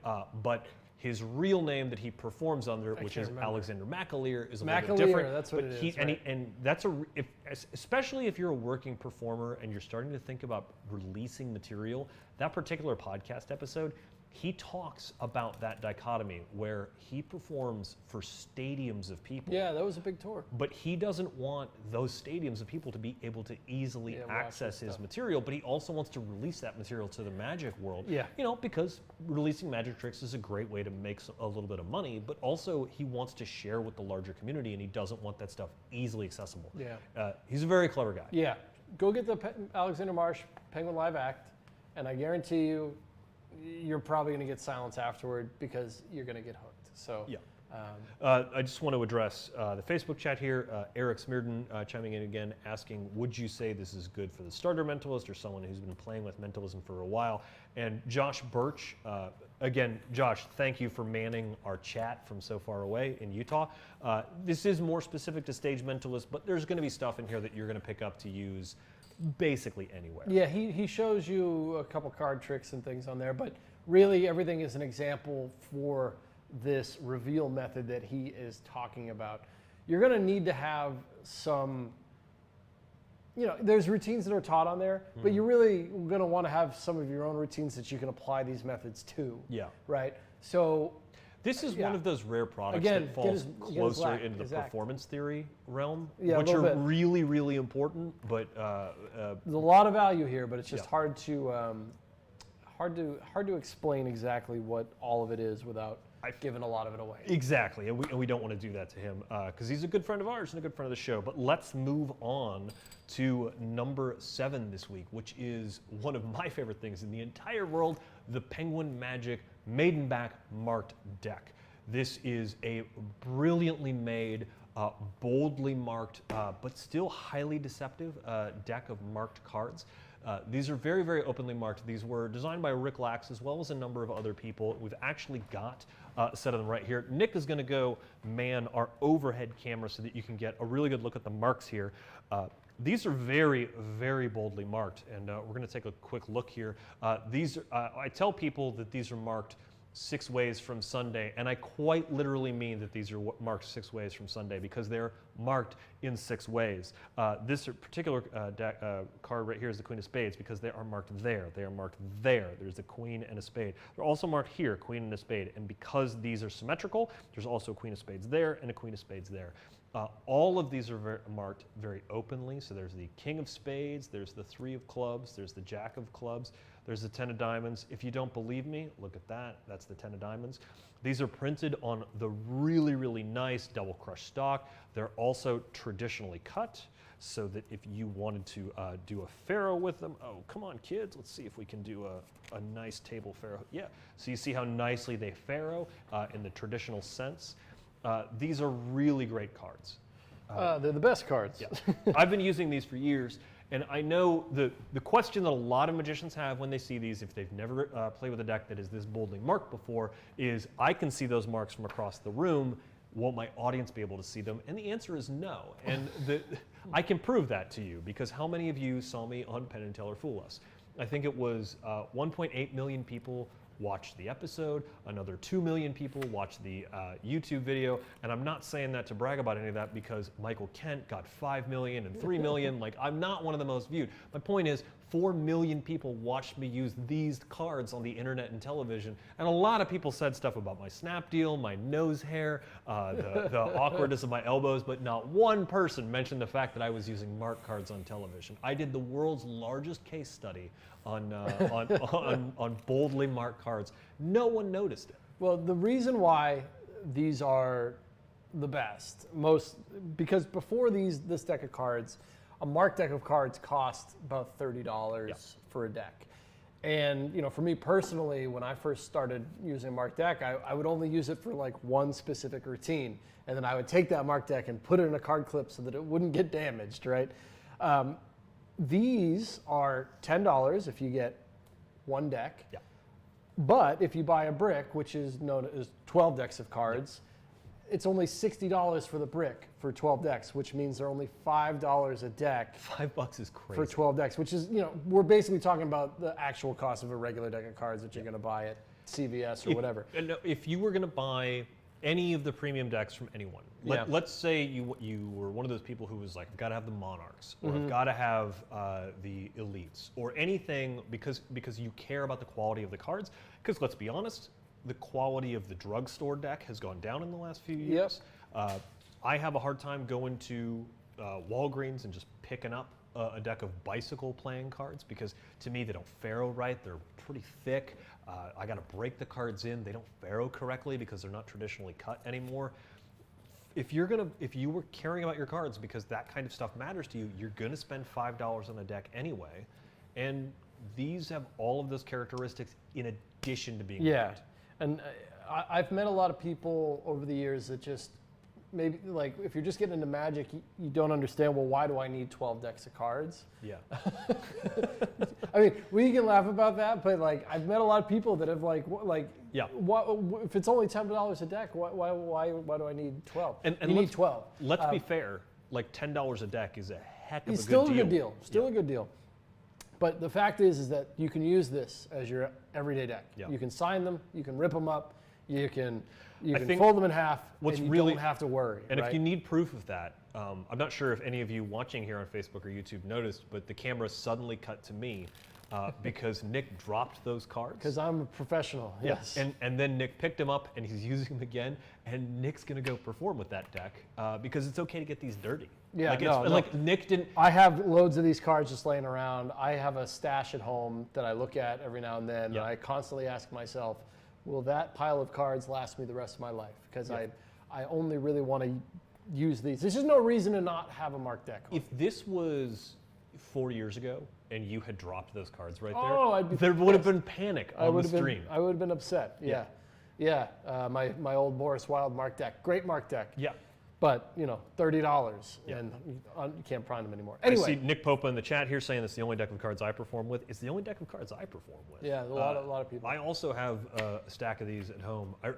You and I were both at Chicago Magic Lounge about a year ago, and we were walking around and noticing all of the guys using the Penguin Mark decks. That's right. I never told. I meant to bring them like 2 bricks of them as Yeah. a gift, and I forgot. And well, I guess now they know. They're so good. I know in my particular, in both of my Penguin lectures, I cover tricks that you can use with the Mark deck. I know in your Penguin lecture, you cover some stuff with It's the Mark just deck. any material that you work on instantly. If you have tricks that you do, just imagine what you could possibly add to it if you added a marked deck, right? And the last thing I'll say about these before we move on, because we could talk about this forever, Oh, yeah. is that when you buy the Penguin Mark deck, what gets added to your Penguin account is 2 different videos that are super valuable. The first is the Rick Lax video, and the second is the John Armstrong video. The Rick Lax video contains, I think it's 4 or 5 different Some effects, really maybe good 6. stuff, yeah. There's some really good stuff. And then the John Armstrong video is probably the most revealing video that I've ever seen put on Mark cards, because John has been a friend of mine for years. John told me he was having a baby before he told a lot of other people he was having a baby. You know what John didn't tell me? That he used Mark cards. And it took that video for me to find out that John had been using Mark cards for decades. Now, John used to use the Boris Wild Mark deck, but I think he's since switched to these because he has a kid to put through college. So he's got to save on some money. But he put together. Yeah, John's video is great. is like so Rick's is a really great intro, and John's is like the master class because he talks about like all of the different things that if you're going to perform at the Magic Castle using a Mark deck and you don't want anyone to use a Mark deck, here's all the secret stuff to do. Shall we move on? Move on. All right, let's move on. Let's see. There's so many things to do here. The Impromptu Magic project with Vinnie Grasso. I'm very excited about this. This is being released in a couple of different, it's being chopped up because this is a huge— 3 parts. It's a 3-part project. Vinnie Grasso, fantastic Penguin Live lecture. He and I got along like a house on fire. Vinnie sent this to me before it came out and wanted my opinion on it. And I said, why do you want my opinion on it? You already know that this is good. What Vinnie did is he created a project where he brought together some amazing people, and we're going to see a video here. Banachek, Mike Caveney. Who else is in this? I think it's this Matt is King over here. Matt King is in this. I know. Some guy named Chris Kenner, I believe. Yeah, Chris Oh, Kenner. Bill Hers. Bill Hers, Chris Kenner. I was trying to do this in order, but I couldn't remember what it was. Chris, yeah. So, but all of these luminaries in Magic are sitting in Vinnie's living room, and they teach him impromptu tricks. And then Vinnie throws a dinner party at night, and Vinnie performs all of these tricks for the people in the dinner party that he has learned that morning. And then the next morning, in the bravest piece of Magic video that I've ever seen, Vinnie shows them him performing the tricks, and then they critique him. So you see not only Vinnie learn the tricks, you learn how to do the tricks, you see Vinnie perform the tricks, and then the next morning you see critiques of the performance by Mike Caven, Chris Kenner, Bill Hers, Matt King, Banachek. Pretty fun. It's amazing. Yeah, and they even like in the breakdown of the tricks, they beat him up. They're not shy. Yeah. Yeah, they beat him up. But then they also go, oh, you know what would be a great thing to add to this trick is this. They actually build on There's it. a lot. Yeah, and they all sit down together. This isn't like Bill Hers teaches them a trick and then he goes and does it and talks to Bill. Yeah. Everybody gets in on it, right? So there's been 3 parts to this. First one has already come out. The second one comes out in 2 days, I believe. It's really good. And I did put together a performance from it that we can watch. I think we should take a look because we watched the Bill Hers one. Yeah, we watched a clip from the first project. So this is a different clip. You're going to watch a different performance. So if you tuned in last week, you saw a different clip. We're going to show a different one right now. Yeah. You want to set the clip up a little bit? Or? Yeah, so this is, well, there's not much to it. You're going to see most of it, but it's Vinnie and Chris Kenner. Chris is going to be performing the trick to Vinnie. And, well, we'll talk about it afterwards, so take a look at this. Let's take a look. So, okay, I'm going to make you work a little. Give me your phone while you're getting your phone out and open up the camera. So let's see what we got here. Oh, I use my glasses. Okay, perfect, your camera. Now, I want you to turn around. Don't close your eyes. Actually, cover your eyes. I'm going to take a great picture of you now. Okay, I'm going to take a picture. Okay, set your phone down. Okay, turn back around. Yep. Okay, so what I'm going to do is I'm going to turn away. When I turn away, I'll say go ahead. And when you do that, I want you to just take and put your hand on any object. Okay, you got it? Okay, go ahead. You done? Yeah. Okay, I'm going to turn around. Okay, you don't change your mind? You're good? No, okay, I'm good. Perfect, okay. Perfect. Now you could have taken any one of these 3. You picked the Listerine. Yes. Okay. Now this is pretty cool. You got to think about this. 4 objects. Yeah. I took 1 photo. Uh-huh. It will be the last photo in your camera roll. Open up your camera. It's your camera. Alexa Listerine. No, sorry. And there you go. Listerine. And it is the last, only photo. Yeah.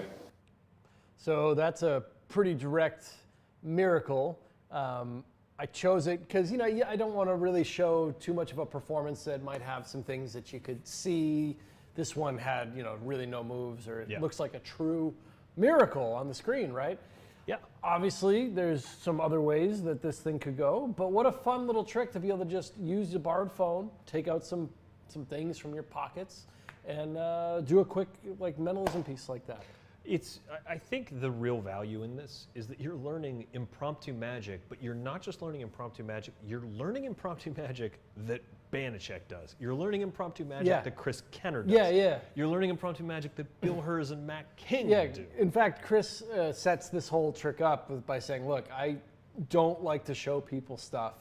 You know, when people ask. That's the first 10 minutes of the download, is Chris Kenner saying, I don't show people magic. And so when Chris Kenner says, I'm going to show you this when trick. they finally beat me into submission, this is the thing that I do. Yeah. And actually, if you notice at the beginning of that clip, he kind of seems like, I'm going to make you do the work, do the thing. Because he intentionally says that he actually acts a little agitated. Yeah. It's part of the thing. You'd have to watch the entire project to understand why it's really smart.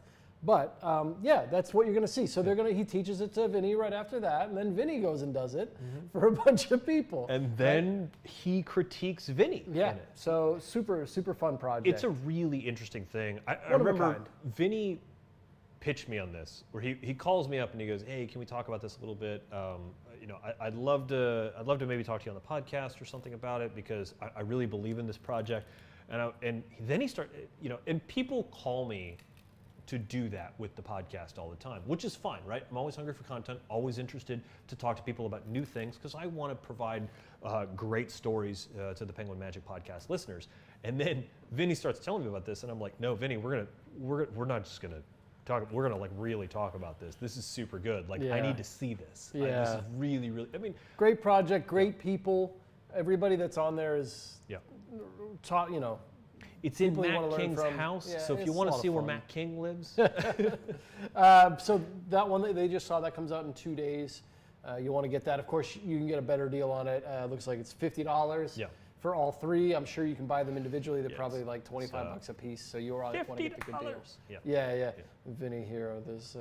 We're still learning how to interact with our virtual space. Yes. But I think we should move on. Yes, I do want to say hello to Max Douglas out there on YouTube. Says he's from Sacramento, enjoying the show, and he's about to make his first penguin order. What? Don't know what he's going to get, but do you have any recommendations? I do have a recommendation. If it's your first penguin order, you want to feel like you get some real value. So maybe you should get 25% off of Slow Motion Oil and Water by John Carreira. I don't think we hit that enough. Right? No, we should probably reiterate that at least one time. So let's talk about a couple of things here, right? One, subscribe to the Penguin Magic podcast. Every week, you're going to hear great stories from the Magic world behind the scenes here at the P3 Magic Theater, but also every week we have a featured download, and you can get 25% off that download using the download code PenguinPod. That's PenguinPod, PenguinPod, all one word, on whatever the download is. This code is good on whatever our featured download is until the next episode comes out. And this week, the featured download is John Carey's Slow Motion Oil and Water. So, if you're making any Penguin orders right now, be sure to add that to your cart and enter the discount code PenguinPod. All right, number 5. This is Cipher 2.0. This is it comes in 2 different types, brass or stainless steel die, and kind of like a cylinder tube case that you can keep it in. Basically, you put the die in this little case, and it doesn't matter what number they put on the top, you can know what that number is. So your spectator, what they do is they choose a number 1 through 6, they put that number face up, they put the cap on top of that little tube, and you know what number it is. Now the reason why this thing is incredible is because you're not actually looking at you don't have a secret way of looking at the die. You actually can't see the die at all. There's a really diabolical method here to know what number is face up in that tube. And it's not an electronic thing, right? Yeah. I can't really put this in any other category. It's a really clever method. Yeah, this is I think that one of the interesting things about Magic is that people keep putting classics to work. They keep doing them over and over and over again. And Cipher is one of those that has been in everyone's Magic kit for 20,000 years. Sure. I mean, it's been around. One of the very first Magic classes I ever took was back in Knoxville, Tennessee, and I think I was like 10 or 11, and we had to do a show at the end of the week. And there was a number of different tricks that you could do tricks that they taught us. And one of the ones that I chose was Cipher. Now, I didn't do Cipher 2 because it wasn't out then, and I was an 11-year-old kid, so I couldn't afford a brass object. Right. But I think one of the things that always stuck with me is that an item like Cipher is super powerful. Yeah.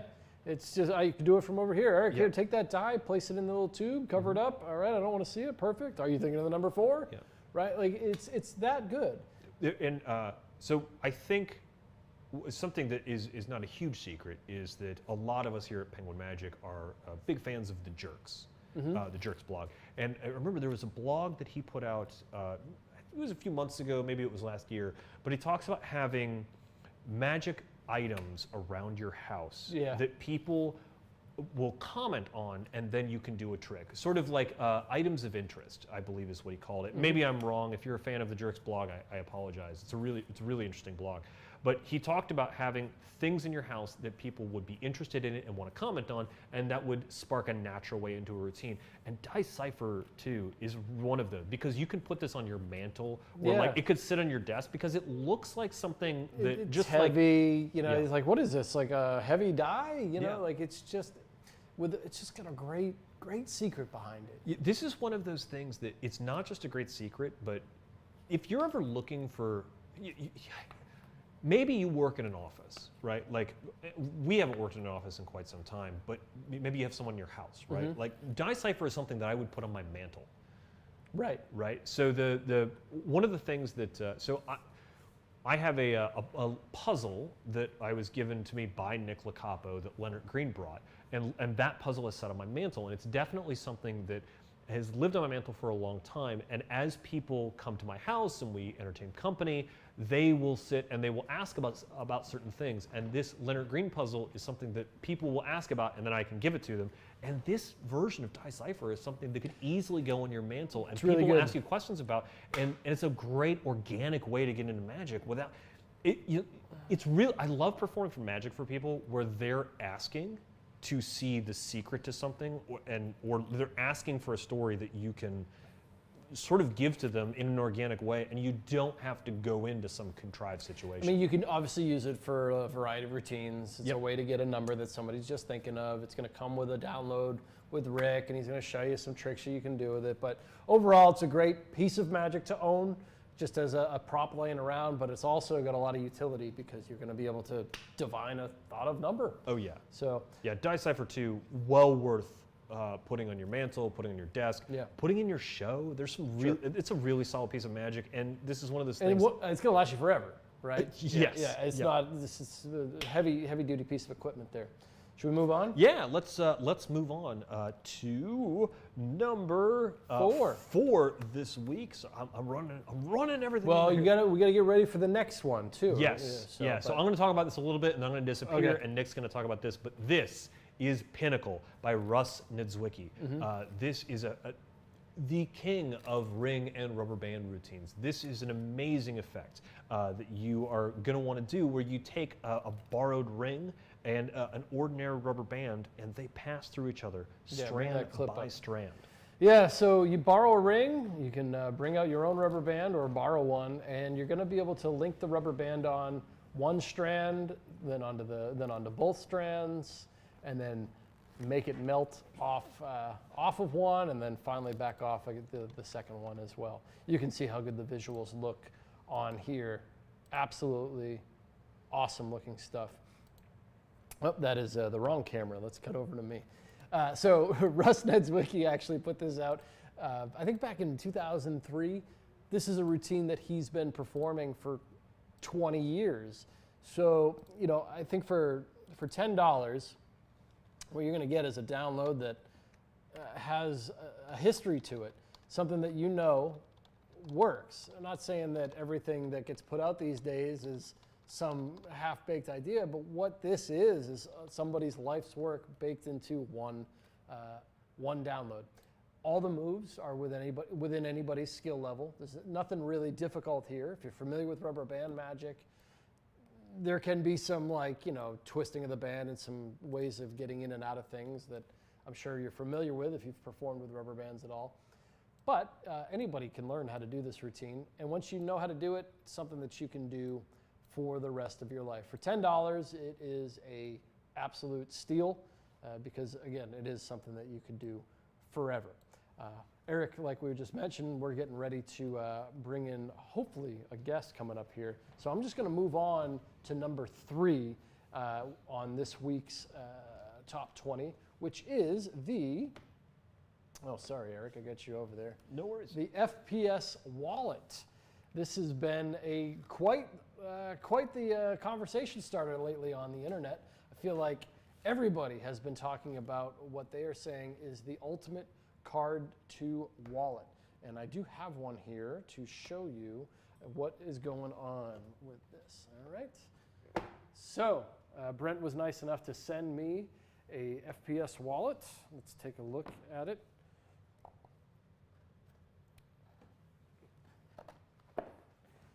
So this was originally wrapped when it came in. I had to take the wrapping off it because I did open it and check it out. This is a leather wallet. It's thin. That's a big deal with the FPS wallet.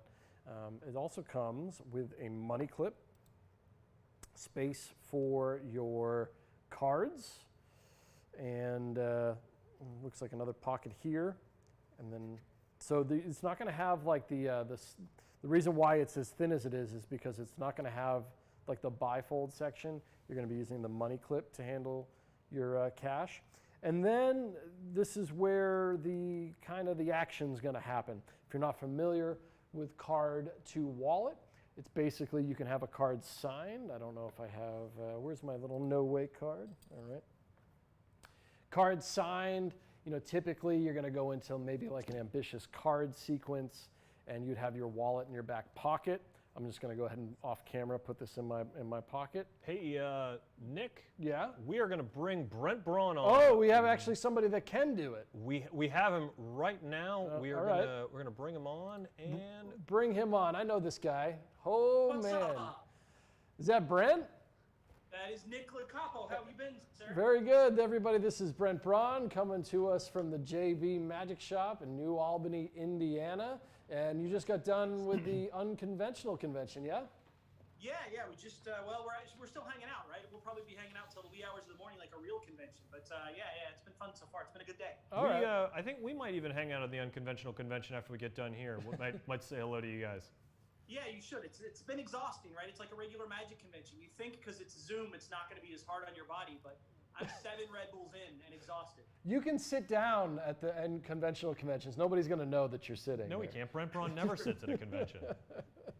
Anyway, we're talking about your wallet, Brent. Yeah, It's number 3 this week. Can you believe it? I know. And it's not even, you can't even get it yet, right? I don't think they start shipping until tomorrow. Oh, is it on? Oh, it's still on pre-order. I What? didn't even know. It's on pre-order. Yeah, it's on pre-order till tomorrow. But now if you order it tonight, it'll ship tomorrow anyway. But yeah, to be at number 3 on pre-order is sort of a special thing. So I'm super stoked that people seem to be enjoying it and, like what I've done. I talk about it a little bit all the time, right? It's like, it's the wallet I always wanted that no one ever made. So I just decided to make it myself. Well, tell everybody why they need one of these things. Yeah. Yeah, so the main sales pitch with it is that it is a front pocket minimalist card to wallet, right? So it is designed to be as thin as a wallet can possibly be, and still do it is a card to wallet, right? So Yeah, we're gonna bring up. We have some of the clip. We have some clips of it that we can bring up okay, here. I yeah, think. you guys want to roll those, but there's a lot of wallets on the market that peak and card load and envelope load and do all these other things, but because they do so many things, I don't know that they do one thing really, really well. Mm-hmm. And I wanted to create a card to wallet that just did one thing and did it really, really well. Mm-hmm. And that's where we came up with the FPS wallet. And you'll be able to see it better in in those demos. But it's got this carbon fiber exterior, 100% genuine leather, and because it loads in the front pocket, the side benefit to that is how fast it actually loads, right? I don't know how much we can expose on this show. We really don't mind. It's all basically up to you. So we all know this thing, right? So we're here, right? This would be the signed card. Mm-hmm. And then as soon as I come down to my pocket, I've hit and it's loaded already. Right. As soon as I bring it out now, it's there and done. And it's all the way inside the wallet ready to go. Mm-hmm. Also, when you open the wallet, there's no zippered compartments. There's no nonsense, right? It's 100% inside of the wallet every single time, which is sort of crazy. And this one's kind of hard to get out, but it gets out. Yeah. That's the card in the wallet, right? Do you want to play that clip right now? It doesn't quite matter, I guess, at this point, Eric. But I've got it ready. well, play the clip. Play the clip. We just have a piece of the demo here, Brent, so people can see, what's going on with it. I'm not quite sure if you can see it, Brent, but Yeah, I can see it on my screen. yeah. So here's what the load looks like, right? Yeah, there you go. And it ends up in there. And it just kind of has all the features that you were talking about. It's room for your credit cards. It's thin. Goes in the front pocket. What's the deal with this RFID protection thing? Yeah, so it's also RFID protected. So if you go into sort of start looking at high-end wallets right now, it's a thing that you'll notice a lot of high-end wallets have is RFID protection, which means when your credit cards are inside of it, they're safe from identity theft. Right. RFID, you know how you can take your credit card, Nick, and you can just tap it to a machine and it'll pay? Yeah. Right? That's RFID, and that means if somebody bumped into you with this device in their backpack or their pocket, they could steal your information. Yeah. But we went ahead and spent a little bit extra money when we had these manufactured to have them RFID protected. So when my credit cards are in here, my identity is safe, which is sort of fun and cool. Man, you've been spending a lot of time with Brian Brushwood if you're thinking about that kind of stuff. You only have to go to 1 or 2 DEF cons before you start to worry about that stuff. When you see what those guys can do, man, it's unbelievable, right? It really is crazy. It's a crazy world we live in. Yeah. Well, there's some other neat features of the wallet. Like it looks like you have an out to lunch clip in there. There's a whole bunch of neat things. Yeah. It is also removable, right? So it is a money clip wallet. It's not a billfold. So it doesn't have a pocket that you can put money in. It's just got a money clip.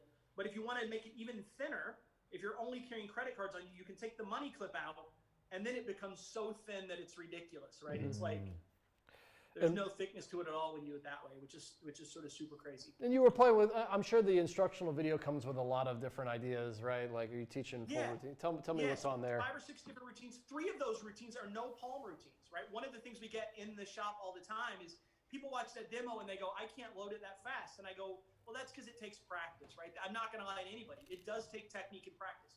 Now, I teach the proper technique to load it from palm, but I also teach 3 methods that are 0 palm. Right, and because they're 0 palm, anybody can do those tricks. They really are super easy and super clever. And one of them is maybe the most fooling card to wallet I do. It's a version of card to wallet that you can do seated at a table. Your hand never goes near your back pocket. It's empty when it goes near your back pocket, and you've been sitting on the wallet, but the card is somehow in the wallet, and you do all that with no palming. So it really is super smart. Some sort of spell that you have to cast? Is that what it is? Yeah. You got to get you got to get one guy to sign 52 cards. Yeah. Is there a version of this where you need 52 different wallets? No, it's a great wallet. That's the any card named version. They can, if you buy 52 wallets, they can name any card they want. You got to have big pants. Yeah. But, So this is it, right? This is the end of the road. Nobody else. This is the last card to wallet anybody needs. We don't need any more. Right. I think so. I think I'm happy with just like let's call this it. Yeah. Right. So I think the truth is, I think for everyday carry, you can't get any better than this. Yeah. If you're doing a stand-up show, there are a lot of other options. Sure. Yeah. Yeah. For a mentalism peak, this isn't the wallet for you. But if you're a card guy and you want to always have the best card wallet in the world in your front pocket or your back pocket and be ready to load it in a split second, I don't, you know. Wait a minute. I put years It's a worth of work wallet into this. that I think it's a wallet gonna that get much doesn't better. feature a peak. I'm sorry? It's a wallet that does not feature a peak. That is correct. Now there are I'm some out. ways I'm out. you can peek with it. I can't. There are some ways you can peek with it, but that's not what it's designed for. Yeah. Like, you know, it's just not designed. And maybe one day we'll have a peak wallet, but that's just not what this is about. Well, So- It's a really interesting. I do have to say I like the way it loads. I think that's very interesting. I like where the card ends up when you open up the wallet like that. This has always been one of my favorite ways to reveal a card inside of a wallet, and I like the materials that it's made out of. I mean, so many times when I'm looking at a card to wallet, I mean, I used the Steve Drawn wallet for years just because.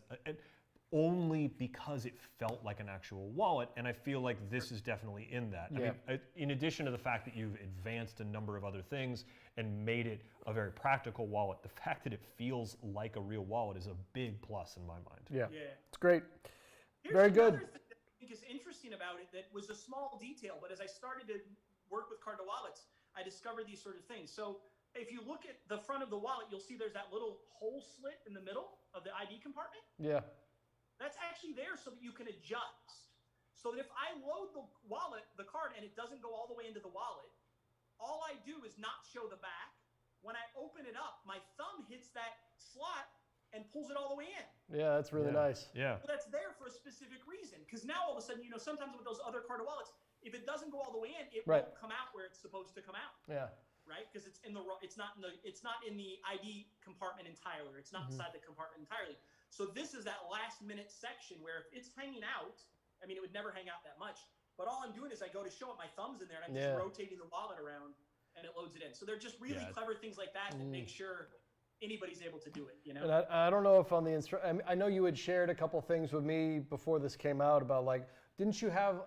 Maybe you covered in the tutorial, not. I'm not quite sure, but wasn't there like a visual a visual appearance here? Yeah, so you also get, this is interesting, you get this slide, which is the larger slide, which is a black art slide. Yeah, comes with the wallet here, yeah. Yeah, so what this allows you to do is card a wallet with nothing but a force.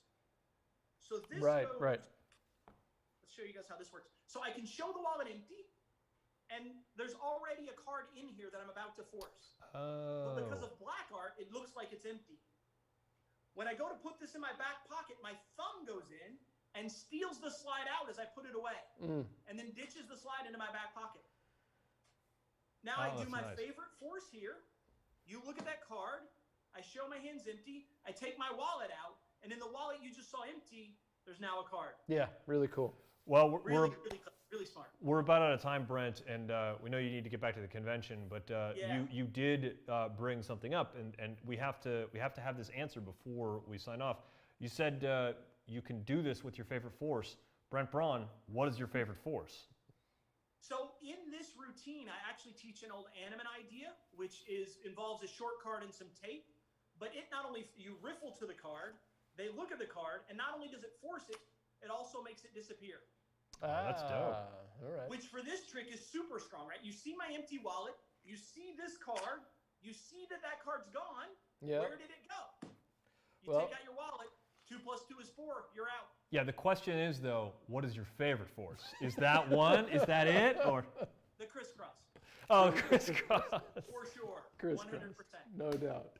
Well, it's good to see you, man. Maybe we'll see you at the convention here in a couple minutes. Yeah. I hope you guys come to hang out. We'll be in the lobby somewhere hanging out. So come say hi to us at a table and let's talk about Magic. All right. So good to see you guys. Yeah. I need to make it to Columbus soon to see you guys. But thank you guys for having me on. It was great to see you. Thanks for being on the show. Awesome. Thanks, guys. All right, I'm gonna go take care of some technical stuff. Nick. Perfect. Here, I'll give you guys a close-up look on the wallet here, just so you guys can see. Brent gave us quite the generous look at the wallet, so he will not mind if you guys see.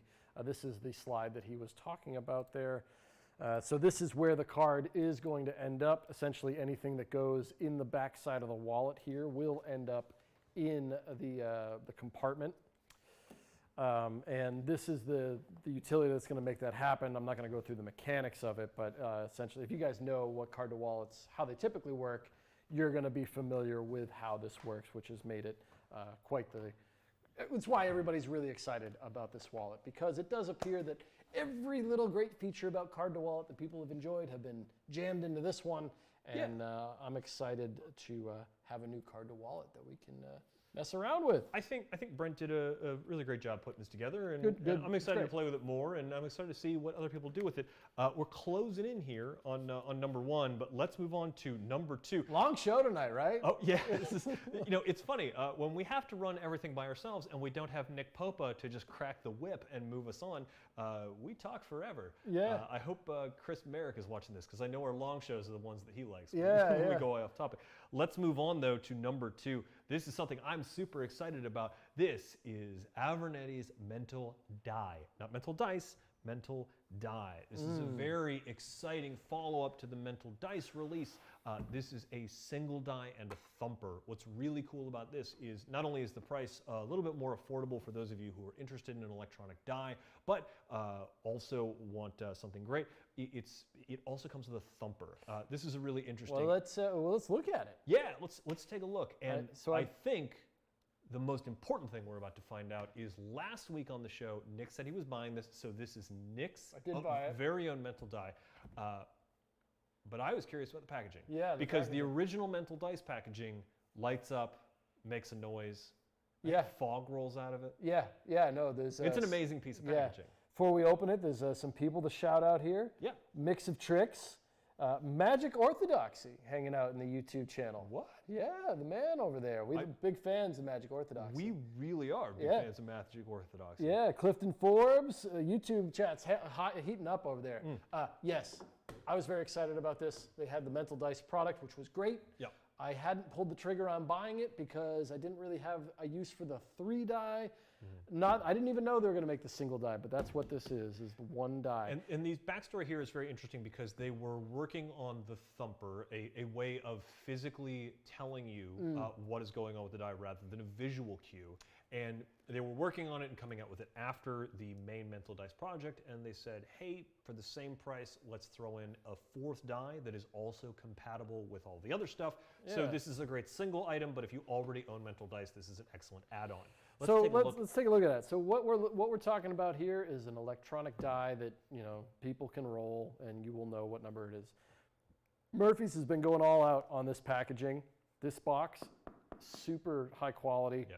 It has a pull drawer here at the bottom, which is going to contain the strap for the thumper and the USB charging cable. I'll show you the rest of it here too in just a second. Now the top. Erik, I'm already into this as a working pro, and you and I both in normal times go perform at theaters. I like the way this is a piece of packaging that Yeah. I can also throw in my case and be very Sure, yeah, I confident mean, that it's going to take care of I'm it. going to store my die in this. Yeah. You know, unlike other tricks, I might just throw it in my magic table or something, or in a bag or in a tin or something. I mean, there's no reason to not keep your mental die in here. I know we're manufacturers, but I hope this is a bit of a review show as we're doing this. I Oh, hope this there is- are more like pro-grade products like this where the packaging I get is also the packaging I'm going to want to store it in. Yeah. I'm a really big fan of this Yeah. packaging already. So packaging's awesome. Like I said, it's got that drawer. This is heavy duty stuff. Yeah. And then of course you want to know if there was any special effects on the inside, and there is. You can't really quite see it on here, but It lights up. There's a light. There's a light. Okay, so. Okay, again, as a working pro, sometimes you're in the green room and you're like, man, Oh, sure. like I need to see everything. Yeah, you really need the light in all of your magic products, right? Yeah. Yeah, But, like just the packaging, to be able to open that up and like be able to see what it is. Maybe I wanted the light to be a little bit brighter, but maybe I'm asking a lot. we for a are in magic studio product. lights right now, right? So, here's your die. This die you can roll. This looks just like any other die. We've been talking about mental dice for a while now. This is the first time we've actually played with the mental dice on camera. This dice looks great. Yeah, it's a board game die. Is It what rolls it is. really well. There's nothing. I mean, this looks random too. Like I don't feel like this. Like as I handle this, Nobody would know that is an electronic die. no, like I don't feel a bias No. in it. Like sometimes when you pick up some sort of like tricky die that may be like even slightly loaded, I would feel something, and I don't feel it with that. So this is the charger Oh, for the die. So this It's a wireless charger. Yeah, the way it goes is you just put the number 1 up. Oh, This okay. obviously would be connected to a power source, so obviously it's not going to be charging It's right got now. a little LED But indicator yeah, right no, here. actually this blue ring illuminates Oh, the whole around the thing. die. Oh, okay. Ooh, yeah. So that's how you charge the die. And Let's get to the main event though. The main event on this particular product is the is thumper. the thumper. And here's the thumper. It comes with a case to put it in, so this can go on your belt loop, but it can also come out of there. You can see how small that is. Wow, that's really compared to and the really die. well made too. Yep. It's got a button on it that can do a variety of different functions for the die, but essentially you're not going to be able to feel it here, but you roll the die, and this thing is going to shake however many spots are on the top of that die. So so I'm going to do this. So let's Well, just here, let's do- yeah. let's, Here, let me let's, turn it let's on. actually do this real quick. Shake it, and, we got to connect there. maybe go Shake to, it up a bunch here. I okay, got to yeah. do the connection. Yeah. So this is how it connects right now, actually. Okay, so it should be good. yeah, so you shake it, and then it connects with that. And then if I do this, what number do I have, Nick? Eric, are you thinking of the number 3? I am thinking of the number 3. Okay. Let's do this Should I again. turn Yeah, around? yeah. Why don't you throw up my camera real quick? Okay, yeah, sure. There you go. Okay, so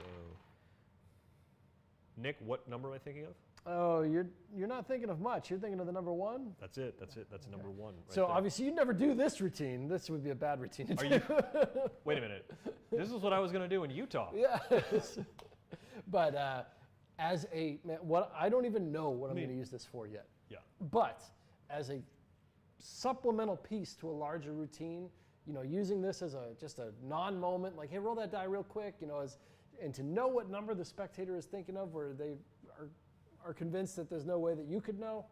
There's something really powerful that you can accomplish with this die. I mean, This thumper really is nice. really good. the strength of the vibrations can be adjusted. It's really customizable. It's just a couple buttons. It's well done. I don't know, 100%, 150. We don't give things Yeah. ratings on here, but I mean, Yeah, I'm really the into thing this. is just hit the button, the switch on the side. Yep. We'll just and turn it it's off good. here. So I just sort of held it in my hand, put it in my front pocket, put it in my back pocket, and I don't think you've customized this, right? I haven't really played with the settings yet. I mean that. I would probably, for me, I'm probably going to just leave it on the highest vibration setting. Yeah, and strap it to like a elbow or something. It like would, I do think if you held it in your hand or had it out, you could probably hear it because it is that strong, or it can Yeah. be really quiet. It's up to you. So I just put it in my back pocket. I was just playing around with it right here, and the vibration is very strong. I mean, if I was going to use it on stage, I'd be using the strap that it comes with. Yeah. I'd strap that right to my upper arm or my leg or something, Yeah. just so I'd never have to do anything, right? Do you happen to know the battery life on the Battery thumper? life is so it'll last you all night. That's not an Okay. issue. I think we're in an exciting time now where the battery question is really not a question anymore. Yeah. It used to be like, how long does the battery last? Yeah. This one, Javier, who teaches you all the stuff on the video, who we love here. Oh, Javier is great. Yeah. He talks that if you were doing table hopping it all night with it, there's a possibility that you'd run out, but there's a sleep mode, right? So that button's on the side. If you just hold, I don't know if you hold it down or you just touch it, I can't remember, but you can put the thumper in sleep mode to save the battery. So when you're table hopping, you would just turn it on. I got to be honest. I think really that easy. when we get off stream, I'm going to buy it. Yeah, I mean, you have like to buy I was on the fence a little bit, but now I'm looking at this. I'm feeling how high quality it is. This is something that I want as a utility device. I mean, I'm sure Murphy's has a bunch of them at the moment, but comes in white and black. White and black. I'm tempted. I almost want to just buy the black one too. Yeah, so like I'm kind of on the fence right now because I know it comes with a white one in the 3-die set. Oh, so we can talk about that as well. Yeah. The thumper will connect with the other 3-die. Yeah. And it will also, it has a way, my understanding is correct, I could roll the red one, I could roll the blue one, and I could roll the white one, and it will tell me, there's a way the thumper can signal to you which die has been rolled. Yeah. So you can get the same readings off of that. If you already own the original mental dice set, which are red, white, and blue, mental die comes in white and black, so you could have a 4th color. I do believe that die will not work with my mental dice, but No, yeah, well that makes sense because the LCD receiver's only got space for something like that, yeah. Yeah, but if you wanted a 4th die that you were getting in a different queue some way because your routine needed that. I mean, I don't know what we're even talking about anymore. You know, if you got the die, you got the die. You know, there's so many things. Yeah, there's so many different things that they've thought through, and there's so Was many there any different ways. questions about this? I think, I don't know. I'm seeing like just the chat is like super thrilled with this. Yeah, no. Mark Datillo is talking about how Orthodoxy did a great review of SPS. No, that is true. If you guys are out there and enjoy watching Magic review shows and you've not seen Magic Orthodoxy, go watch his channel because it's great. It's super good. Yeah, look him up. He's on YouTube. So yeah, thanks for tuning in, Magic Orthodoxy. I know we already said that, but thanks again. Maybe we have Magic Orthodoxy on sometime. Oh yeah, I'd love to have him on. Yeah, hit us up on Facebook or Instagram, Magic Orthodoxy, and we can work something out where we can have you on the show. We'd love to have you on and talk more about stuff. Sure. Let's. Luis Carreira on. Actually, let's take a little bit real quick. Go to talk for it. about, Yeah. So you were here. I wasn't. So. Yeah. So I see right now, Yeah, Luis Carreira is in the chat on Facebook right now. This is super exciting. So normally when we do this, we have like a big wrap up at the end as we're working on putting together some new things to take the show into the future. We're changing that right now. But we were talking about who's here to film this week, and man, this week's lecture was fantastic. We had Luis Carreira on. He is one of the premier performers at the Chicago Magic Lounge, has been for a number of years. Drove down here from Chicago to teach 12 different effects. Maybe he teaches so much. Full working pieces. He's not holding anything back. These are things that he has used to get booked again and again. There's card pieces, there's stage pieces, there's coin pieces. This is a really solid lecture that there's stuff for beginners, but there's also more advanced stuff. There's a couple of like cool flourishes and neat card moves. And this is going to be coming out in like what, 4 weeks, something like that. I think closer to 6. I think he's we were sort of talking about Jeremiah, and we had Nicholas Lawrence, so he's probably like in late October or something. Yeah, late October. But Luis's lectures. No, we love Luis here. He's got some great downloads on Penguin. Yeah. I cannot remember the name of this one download that he put. Oh, it was really good. It was a card control. Yeah, do you remember what I'm talking about here? I do, and we talked about it because it caused a little bit of a stir. We were going to talk about it on Luis and I were going to talk about it a little bit on the podcast. But also, he's one of those guys who. What was the name of this? I was a big fan. He's not just a performer. He also works at Magic Inc. Magic Inc. produces a number of fantastic books that I know we also carry here at Penguin Magic, and so he is really well versed in a lot of the DJ control. Oh, the DJ control. Yes, that's the DJ control. The underground like. This thing was like people got mad at him when he put this out. People got mad about this one. Yeah, it was funny. Yeah, they were like, no, don't let everyone know about this. Yeah, I won't say much about it. Mind Reader's Triumph. He's here in the chat. He's talking about it. Yeah. And the Mind Reader's Triumph's great too. But the DJ control was crazy. If you don't know what it is, head over to Penguin Magic, type in DJ control, It's actually only $6. So check that one out. I can recommend that one pretty highly. So yeah, it's I good. don't want to say too much more about it. It's good. Watch the demo on that one. Okay, let's move on. We're going to move on to number 1 this week. This is Let's Be Fair by Juan Luis Rubiales. Oh, you said it? So Juan Luis Rubiales he's often described as one of the best kept secrets in Spain. And I think this download is pretty indicative of that. That's accurate. Yeah. This is a really great download that he teaches. That is, and I'm sorry I'm not looking at you guys in the eye right now. I'm trying to bring up the clip right here. This is a really interesting effect where a deck is cut into 3 piles, shuffled up. A card is looked at, lost into the deck, and then you start dealing cards, removing them from the deck. And as you're looking at them, you can sense the energy of where the card is. Yeah, you can see he's going to do it here. I mean, Yeah. basically the card gets lost. Yeah, it's super lost. And what you're about to see is he starts going through and feeling the energy of the cards, and he doesn't feel the energy of the chosen cards. Eventually he comes down to a card that tells you exactly how many there are away. So here he sees the 3 clubs.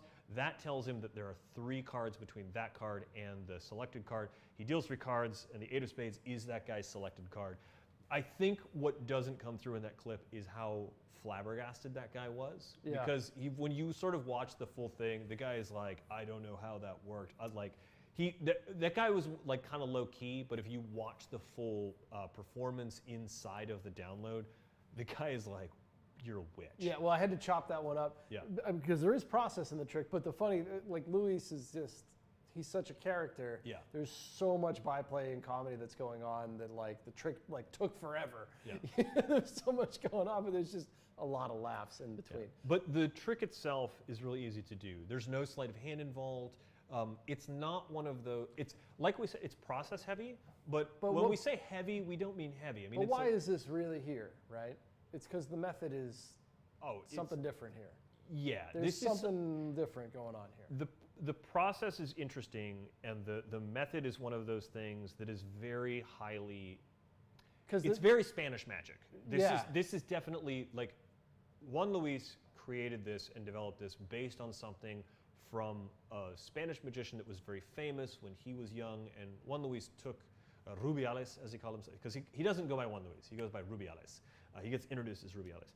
And this is something that he has known about for a long time and played with, and so he's taking this concept and giving it to us really from Spain, because this is something that a lot of Spanish I haven't magicians seen know. something like this before. No. I mean, I've grown to expect that from all of our Spanish brothers over there. They're always bringing the crazy card tricks with us. This is one of those things. So I went to Madrid 2 years ago and was hunting down Spanish card magicians, and this is like exactly what they were showing me, where I would like go into a wine bar and they would be like, do this, shuffle the cards, mix, and then they would be like, your card is 11 down from here. Right. And I would be like, I don't know how you did that. Because that's what this trick is for me. I watch it and I'm not like blown away by whatever's going on, you know. But I have no idea how it works. I know how it works. Right. And I know how it works now, but it is fooling. What could possibly be the method? And there's so much that you can add on to this. Yeah. Like, so Because that's what you're learning here. That's what I'm trying to get at. Is like, what is this thing? It's crazy. So I'll be honest. I saw some unflattering comments on the Magic Cafe when this came out, and I'll be real honest. You guys are idiots. You don't understand how good this is. No, it's a great trick. Yeah. I mean, the trick aside, the method behind it, what's driving this is like, wow, I didn't know about this. Yeah. I didn't know what this was. Yeah. And that's what's exciting. The other great thing is that like you learn a secret like this, and maybe you don't do this trick. What is it? $10? Yeah. It's $10. You learn this secret. You may not go out and immediately do this. You're going to be working on something in the future, and knowing this principle will fix something of yours in the future. I think so. I think you're right. Yeah. Yeah. This is a lot like some of the Woody Aragon stuff, where you're like, okay, EP principle, I may not do the EP principle trick, but now that I know the EP principle, I'm going to apply that to this card effect and this card effect and that card effect. This is like the core way to get this method, to like do a trick with this method. Yeah. You know, really. Yeah. This method needs to be out there. Frankly, more American magicians need to know about methods like this, because I mean, this is something that like Ryan Schlutz would murder you with. Oh, this is totally a Ryan Schlitz method, isn't it? Yeah. Yeah, This I bet is Ryan doesn't know this method. Yeah, I'm a little upset that I said that on stream because now I'm not going to be able to destroy Ryan when I see him at Tricks next Yeah, year. right. Yeah, no. Man, great trick. His lecture, or not his lecture, is it Penguin Live hack that he did here? All food. All food. All food. He's got a 3-fly with cookies. It was one of my favorite shows of, I don't know when he was here, 2019. His live act came up in the Penguin Magic podcast interview with Chris Kenner. Like, that's Unbelievable. Rubiales is amazing. Unbelievable. Also, side note, I do so he was on tour here with Alan. Oh, Alan's also great. You want to talk about a monster? Yeah, Alan's amazing too. So because they came to America and they did the Chicago Magic Lounge, and then they did House of Cards in Nashville. They also did a lecture here, and I do a close-up gig in Pittsburgh. I can't even remember where it is. Pittsburgh every year, every Christmas, and I couldn't make it because we were going to film with Chris Angel. Yes, I remember when you missed this gig. And those two were happened to go. They were heading to the Smoke and Mirrors Theater in Philadelphia. Yeah. And I was like, hey guys, do you want to pick up another gig while you're out? And I was so excited to be able to call my buddy and say, hey, sorry I can't make your party this year, but I've got 2 magicians from Spain. They're going to come over and blow the place up. Yeah. And so I was so excited. Thanks to Alan and Luis for helping. I bumped into that guy recently, and he was like, those 2 that you brought to my party last year were amazing. Juan Luis, incredible performer, did his Penguin Live act. Yeah. Alan just goes by Alan. His Penguin Live lecture that we filmed in London is amazing as well. Yeah. When people say Rubiales is a hidden gem in Spanish magic, they're not kidding. I mean, he's the kind of guy. I've never heard of him. When he was on the Penguin Magic podcast, he told me a story about how he and Juan did what they call a bullfight show. And so they sat up in a room. So the room was wide but narrow, and they had a table here and a table here. So Juan Tamarez is at this table, and Rubiales is at this table. So they can see each other, and then they would do magic back and forth for the people in this room. And they referred to the audience as the bull, because in a regardless of what you think of bullfighting, there are certain traditions in Spain, and one of the traditions is to see who can attract the attention of the bull. And so they would try and attract the attention of the bull that was the audience. So imagine trying to go toe-to-toe, attracting the attention of an audience against Juan Tamarez. Yeah. And Rubiales holds his own. Yeah. I mean, he's that kind of performer. Juan Tamarez is a big fan of this show. Yeah. Yeah, one of the biggest fans of this show. Yeah, it's a great trick. Good trick. I think we're probably going to end up talking about it in a couple of weeks, but we are done. We're going to see you guys next week. We'll be back on YouTube next week, I believe. We're going to try I think this. we'll be here next week. Yeah. We're still waiting for some new changes that we've been talking about. We've been teasing on this show here. Some of the changes that are coming. So we've been giving you guys some discount codes the last couple of weeks, courtesy of the Penguin Magic podcast, which is available on iTunes, Spotify, Google Play, anywhere you listen to your favorite podcast. Just search Penguin Magic Podcast. We would love for you to subscribe. We have some fantastic interviews coming up now that we are a year old. But this show, we are going to be, really what we're going to be doing is able to bring you discounts on magic, more information, special deals that are going to be exclusive to people who are watching this stream. Right. This show will become a major vehicle to saving money on magic. Yeah. We will be talking about new tricks, but we're also going to be talking about a lot of stuff that you should know about. Yeah. So it's going to be a mixture of a lot of things. It's just, and we're going to continue to have on special guests like we have Brent Braun on every week. It's going to be more scripted out. It's going to have a lot more things to offer, and I'm excited about it. It's going to be nothing else like it. Don't worry though. Occasionally, Nick and I will sort of go off the rails and do these top 20 countdowns when we have no scripts and just enjoy ourselves. We're about to sign off. Before we sign off, we would really appreciate it if you would like the page either here on Facebook or here on YouTube, and share the video with all of your magic friends on the social media platform of your choice. What are you going to buy? Before we go, that was what I was going to say, was Nick, what are you going to buy? You know, oops, I hit the button there. Yeah. You know, so I have a lot of this stuff this week. If I was going to recommend something, obviously I would recommend the mental die, which is what I think you're going to get. So I'm actually, as soon as we get off here, and you can hold me to this, I'm going to buy mental die as soon as we get off of the stream here. The one I'm going to learn this week is I am going to commit to learn band action. Yeah, right. I'm going to commit to learn band direction. I'm going to buy mental die. What about you? What are you going to buy? Yeah, I might as well like fill the collection up and get the die Cipher as well. I'm gonna have all the die stuff. Yeah, die Cipher, and I want to dig in after watching a little bit of the Doc Hilford Legacy of Annemann. I want to go back and actually look at some of those routines again. Okay. I for think some of the stuff that I'm working that's on. a good buy for you. Yeah, you filmed it, but maybe you didn't see the final product. So I don't even remember if I filmed it. Well, you were around. I was around. There's so much magic around here, man. Well, that is going to be it for us tonight. We might go hang out in the in the room at the Unconventional Convention. Who knows? Thanks very much for tuning in. We will see you next time.